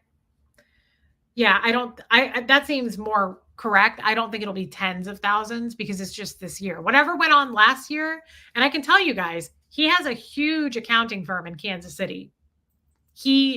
That he uses. As a matter of fact, I called and spoke to them today because I needed to get a form for my new accountant that she requested. So I called and talked to the accounting firm in Kansas City today. So it's not like somebody's cooking his books. He uses a really big accounting firm in Kansas City. So all of that should be on the up and up for last year's taxes. It's this year's taxes that's probably I'm going to be screwed on. Hell no, Reese. I don't let no one mess with my money. I know, Marlugo. I get that. And I'm never going to again either. Okay, Liz Tricks. No, the accounting firm is not a gesture connection. That's a good question, though, Rogue Hedgie. Yeah, taxes really stress me out too, Leno. I don't know anything about it. It's okay, Rogue Hedgie. You're cute. Okay. All right. So then what is tomorrow? Wednesday? Tomorrow I will try to get a hold of a tax accountant and just say this is what I know. What do I do? What am I supposed to do? What am I supposed to do? I still don't know what I'm supposed to do. This is the kind of stuff I am stupid about. I glaze over on this kind of stuff. And maybe an accountant's just going to go, well, just pay your taxes and you're fine. I don't know. Do I have a copy of last year's taxes? I do. I have the last 2 years because I had to give that to my new accountant.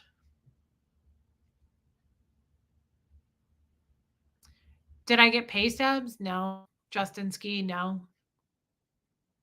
Okay, Kestrel. Yeah, Sarah Browett, you're right. Guys, I feel dumb. I feel like this ended very lame. I'm sorry. I probably shouldn't have said anything, but I don't know. I'm really bad at this kind of thing, Shelly. I don't know. I glaze over. I really don't know. I have a copy of last year's. I called the accounting firm in Kansas City and I got a copy of the last 2 years of tax returns. I never got pay stubs, Kestrel, not once. Do you guys think he got rid of all that stuff? Like, could he make it so that I was never an employee? Can he destroy all of that? I don't think he can because it does show that I was an employee on last year's tax returns.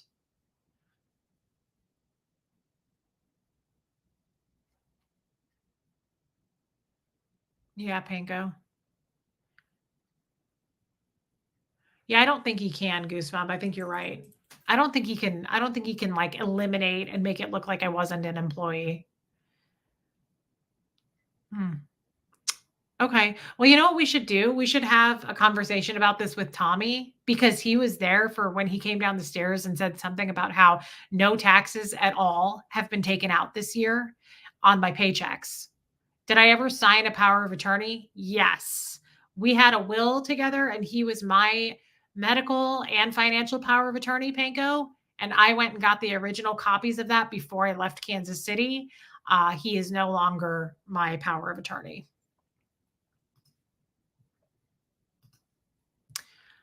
Don't beat yourself up. In the end, you win. Marlugo, thank you. You're absolutely right. And thank you for that. Yeah, I need Tom way in here for sure.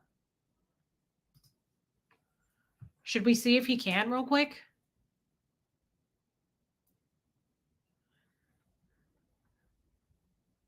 Should I ask him?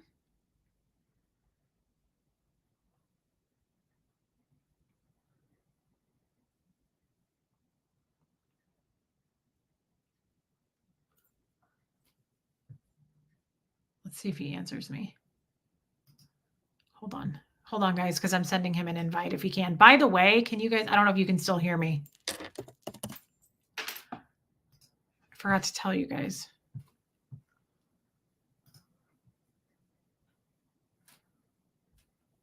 Okay. I sent him an invite. Oh, Tommy is live now. Okay, never mind.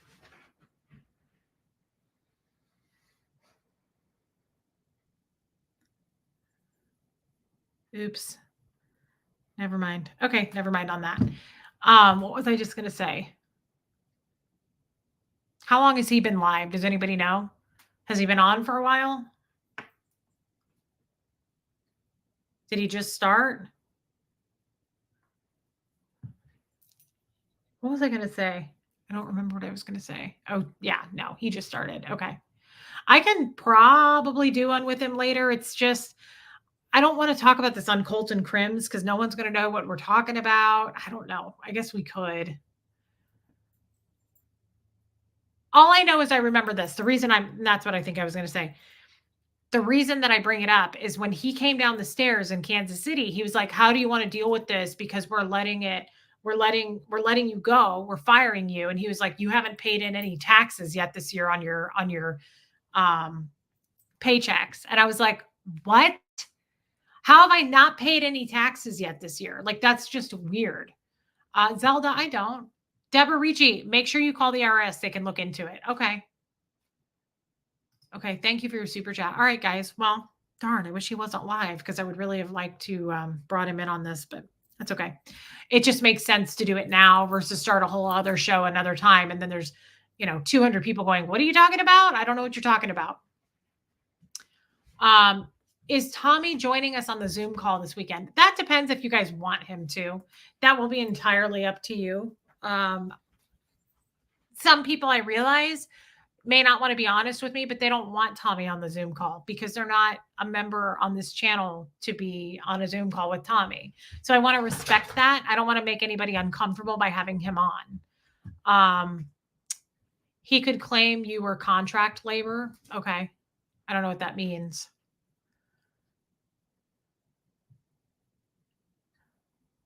Okay. Hey, Journey 2020. Okay, thank you, VJ Burke. Sorry, guys. I feel like this ended weird. Now, I mean, you have me thinking. I haven't thought about this for a long, long time. It hasn't even occurred to me. Like I said, um, it's so much so it didn't occur to me when my new accountant talked to me. I think it was yesterday. She was like, "So, is there any other income from this year?" And I was like, "No." And then I was like, "Oh yeah, I had a whole job working for him and he kept the money." So I forgot all about that. I haven't even thought about it because it just didn't occur to me. So that sucks. I hope I'm not going to get in trouble for this. I feel like I'm probably going to get in trouble because it's just how things work. He doesn't ever seem to get in trouble.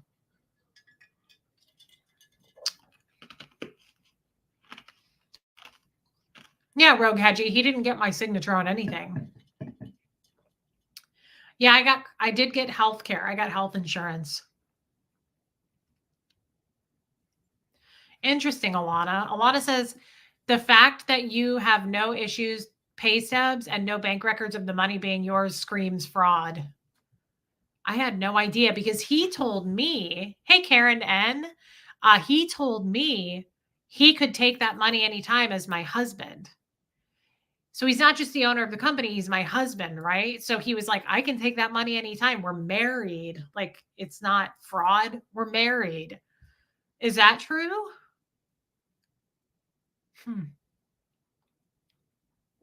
Thanks, Liz Tricks. Dang, I wish there was a tax attorney in here. Okay. Well,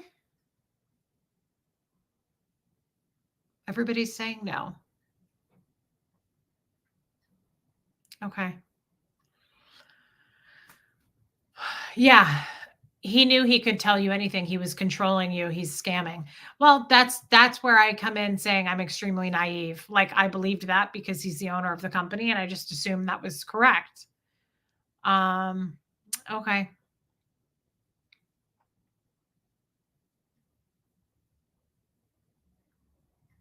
Tommy ended his live. Did he just end his live?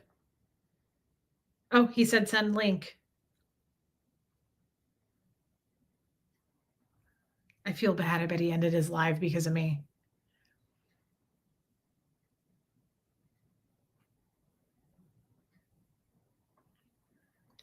Okay, here, we got him. Okay, guys, if you don't mind, stay on with me and I'm going to have Tommy come in and he's coming now. And we're going to ask him what he remembers from that.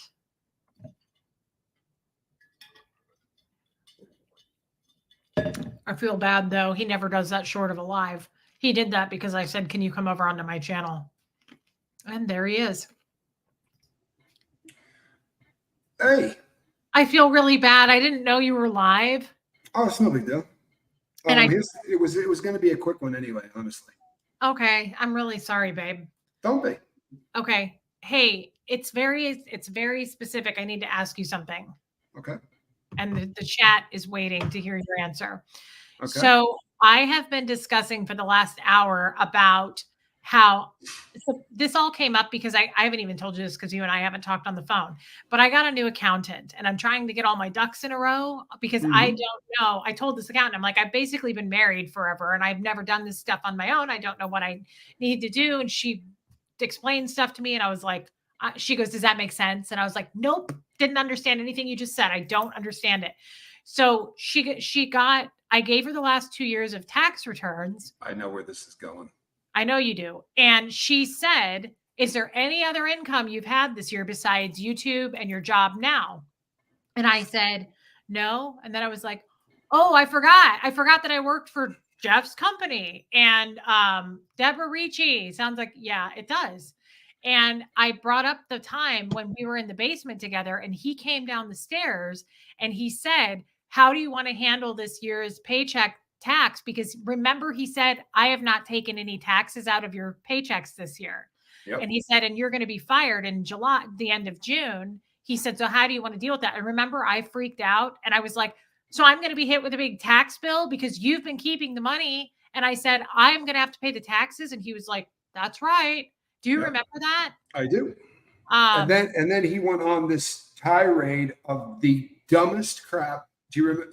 He tried to explain. Yes, but I didn't understand it. And you did. And I was like, you had to break it down for me. Because I remember I was like, what did that mean? And you explained it to me. But he was standing at the top of the stairs and he was like, I just need to know how you want to handle this because I haven't taken any taxes out of your income this year. And I was like, you mean your income? Because you kept the money. I never saw a dime. You took the money. Tommy, I have him on a recording. I don't even know if you know this, but I said one day I got paid twice. And then I said to him one day, I said, hey, I was supposed to get paid. And he goes, oh, I took it. I switched over to my account. I said, is that legal? Can you do that? I said, because I signed a direct deposit form. Don't you have to I said, don't. And so I'm wondering if he forged my signature or something because he would have had to, right? He took all my paychecks for the next year and a half. I never saw the money again. He kept every paycheck ever again. Yeah. So what was he saying? You explained to the chat because I didn't understand it. Honestly, what he was trying to do was word salad the hell out of everything that was happening. I'm being dead serious. I think that he used to try to bury you with terms that he thought you didn't know because you were probably not going to say to him, I don't understand. Can you explain that to me? Because he's been a dick every single time you've ever done that. And he found himself at the top of the stairs with me standing there and you saying, could you explain that to me? And he talked really, really quickly. And basically all he was talking about was the difference between the type of tax brackets. It literally was word salad that meant nothing. When he got to the end of it, I looked at Quibsy and I went, I have never heard anybody say more and get nothing, literally nothing out of it. He was explaining stuff that had nothing to do with the subject at hand. For instance, if the income got high enough, this was going to bump up a tax bracket. You got 2 checks. The fact that he needs to tell you what's going to happen over 100K or whatever he was getting at was just his way of trying to fill enough conversation and hope that the convict was just a bank robber, but yeah, it was all just complete and utter feces is what it was. So I know, but what was the point? He was saying, you haven't paid any taxes in this year with my company that you work for. So I remember I freaked out. Right. Like, well, now I'm going to get hit with all those taxes and have to pay it. And I said, and you pocketed the money. And he was like, that's right. I remember that. And I was like, I was pissed. I was like, great. Now I'm a single mom and I got to go figure out how to make this work and pay all these taxes for the first 6 months. This was in June, the first 6 months of this year. And you kept all the money. Right. And he was like, so anyway, remember, he was like, so how do you want to move forward with this? You're getting fired soon. But he Right. was like, how do you want to move forward? And I was like, I want you to pay whatever taxes you were legally supposed to pay. Yeah. I even said, I was like, this feels a little bit like fraud to me. That is exactly what you said. That is what you said. And then he literally spit out sentence fragments that meant literally nothing to justify the fact that he kept all that money, didn't pay any taxes on it, and it was fraud from Jump Street because you weren't really working for him. This was just how he was going to do this so that he could get insurance or whatever. This is done about 1 billion times a day in this country, but when you get caught for it, it's fraud. I mean, it is what it is. You can't. And I believe I've had this conversation with you in private before, but I got caught for something similar to this. What? Keep talking for a minute because I'm going to mute this. I'm looking for something. Okay. I got caught for something similar to this a long time ago. There was a person that I knew that had a state contract, and he was looking for people, usually Italians, that would go to work for this company. And you didn't go to work. You just showed up to get your paycheck.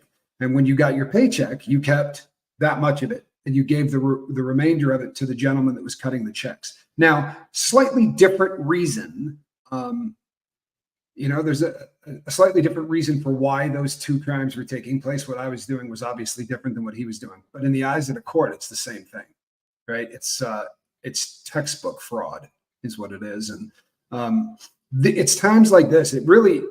I remember being blown away, and I had this conversation with Quibs that day. I said to her, if it were me, I'd pay the taxes as quick as I could, right? I wouldn't want my ex talking to some other accountant and saying, well, I didn't pay tax on it because I really didn't get paid. This was just it made so little sense. I don't know how he thought that when this shakes out, somehow this was going to end up in his favor, because it can't. It just would have been such a smart play to pay whatever the taxes were for that 6 months. That would have been smart. But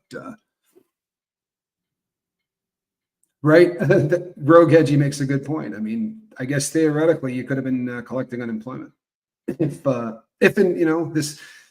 really is it's a crazy thing, and I don't know. Why don't you just pay the damn tax, right?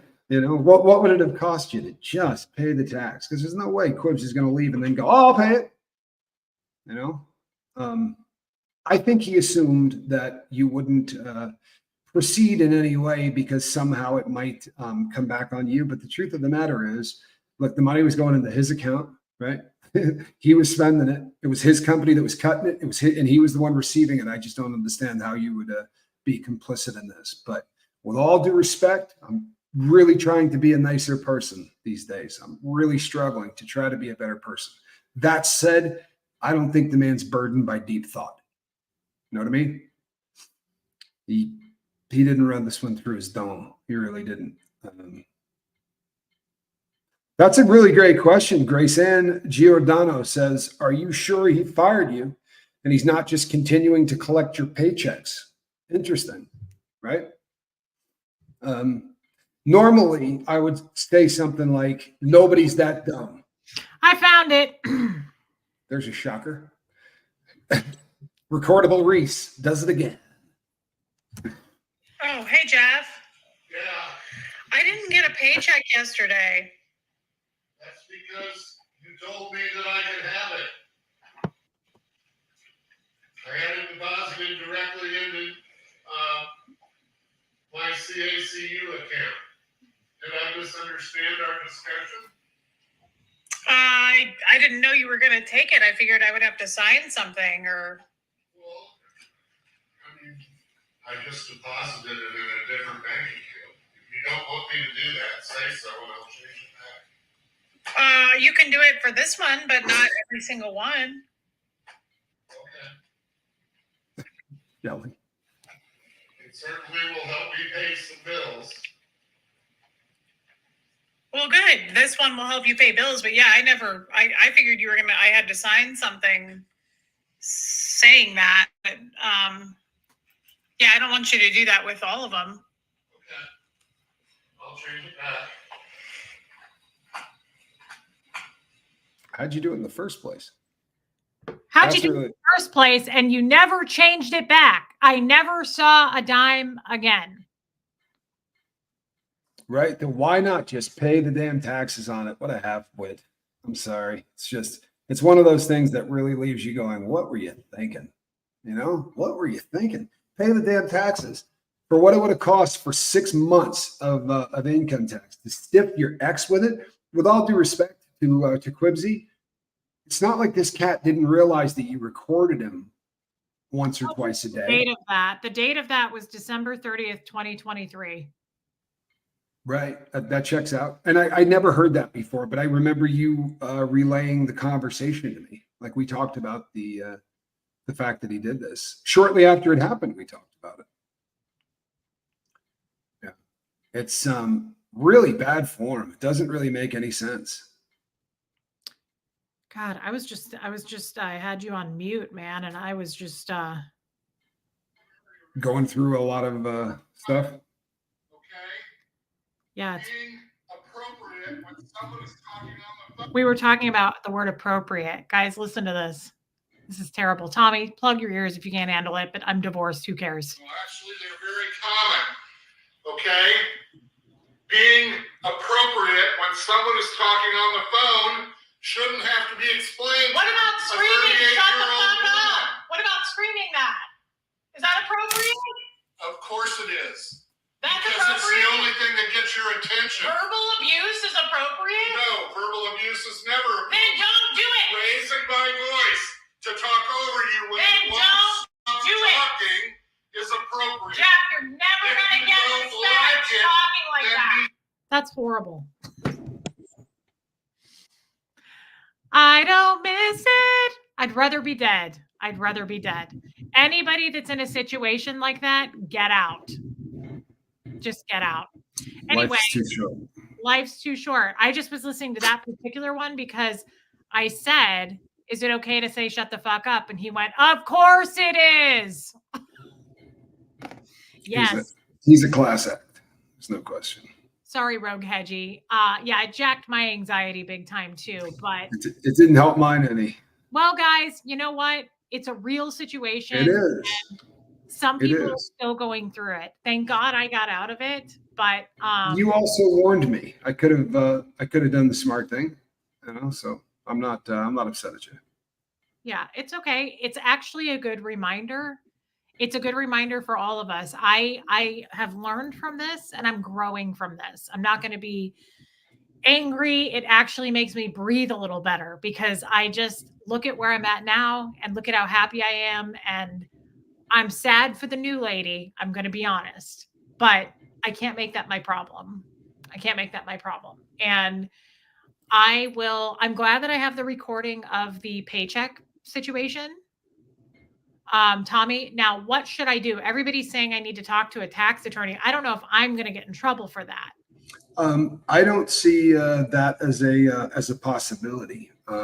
If you were in a relationship and it was very healthy and the two of you were, you know, best of friends and everything was groovy, it might be a different situation. But there's an awful lot that you have recorded to paint a picture of exactly what it was, and that is someone that was in an abusive relationship and did what needed to be done so that it was less stressful in that house. But the thing is, I think the reason I don't feel like I should get in trouble for this is because I was told this was on the up and up. Like he told me this is okay, what we're doing. And also, as you heard in that recording, I was like, I thought I would have had to sign something. And he was like, no.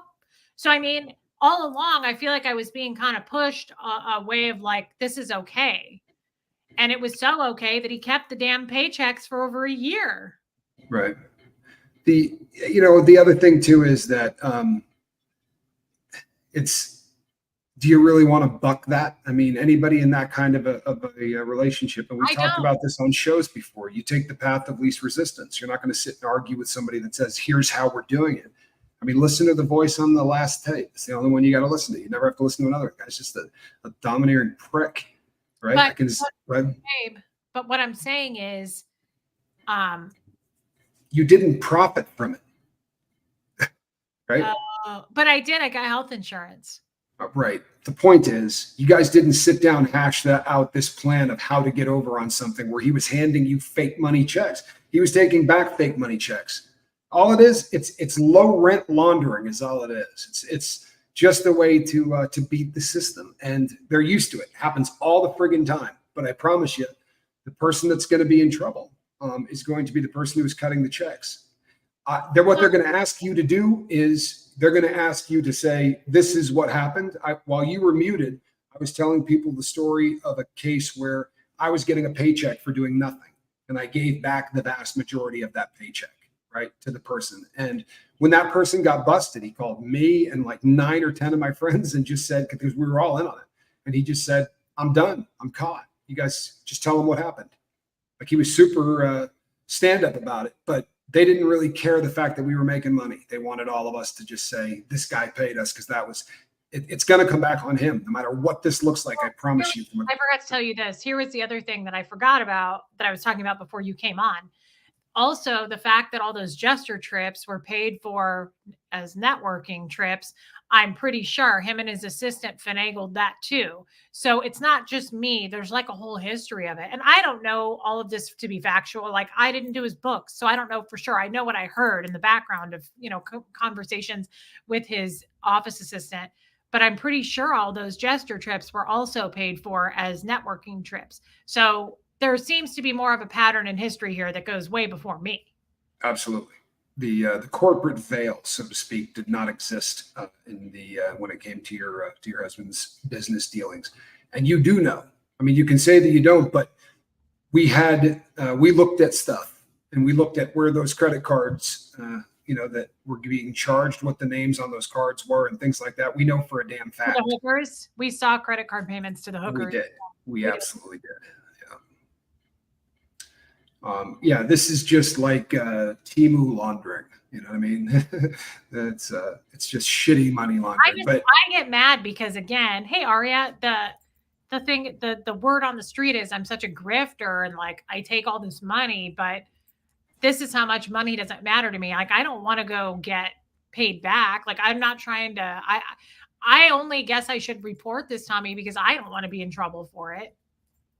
Well, no, you're going to have to report it, because when you sit down with the people to do your taxes, you're going to have to say, hey, this is where we're at, and there's no getting around that. And I am leaving because my delivery guy just got here and he's unloading something off of a truck.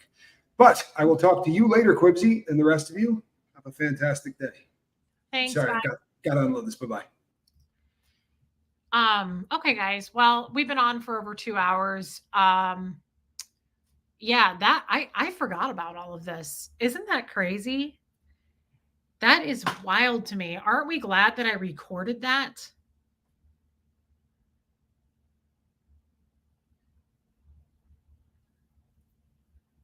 What did I say it was, Goosebump? Didn't I say it was December 30th?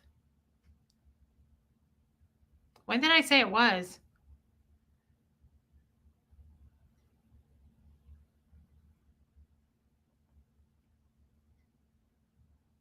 Yeah, I may not be very bright. I'm serious about this. I may not be very bright, especially when it comes to numbers and things like that. But I will tell you guys, I recorded a lot. That is so horrible. I just find that so triggering. When someone is talking on the phone, shouldn't When I have to say, be explained what about to a screaming? Shut the 38-year-old fuck woman? up. What about screaming that? Is that appropriate? Of course it is. That's Because it's appropriate. Wow. That's what we were dealing with, guys. December 30th. Where is it? Why am I not finding it all of a sudden?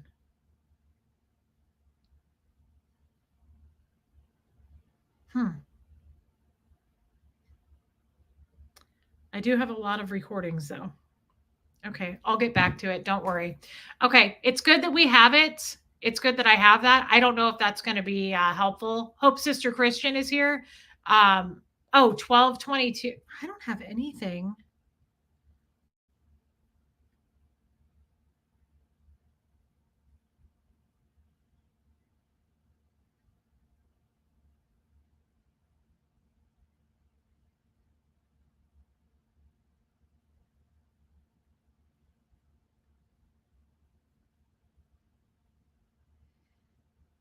That's weird. Oh, I found it. I found it. Oh, hey, Jeff. Yeah, I didn't get a paycheck yesterday.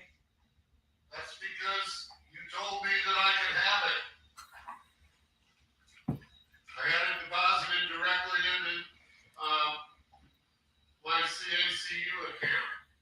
Did I misunderstand our discussion?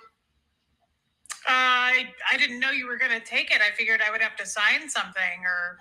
Well, I mean, I just deposited it in a different bank account. If you don't want me to do that, say so and I'll change it back. You can do it for this one, but not every single one.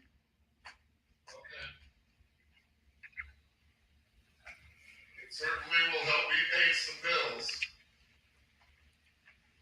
Well, good. This one will help you pay bills, but yeah, I figured you were I had to sign something saying that, but yeah, I don't want you to do that with all of them. Okay. I'll change it back. Well, I like how I'm always the liar, but he was the liar in that scenario because he never changed it back. But that could work out in my favor because, like Tommy said, I didn't profit from it. I never got any money. Let's see. I'm going to go back. Yeah, Marlugo. Absolutely. Deborah. Yeah, I think I read that one too. Oh, and he was done. Thank you guys. Husband says it's illegal without your permission. Alana says, Reese, you need to look at the power of attorney, whether it is an X, whether X is general or enduring. General may have given him less limited powers over your finances. That could be, Alana, and you're right.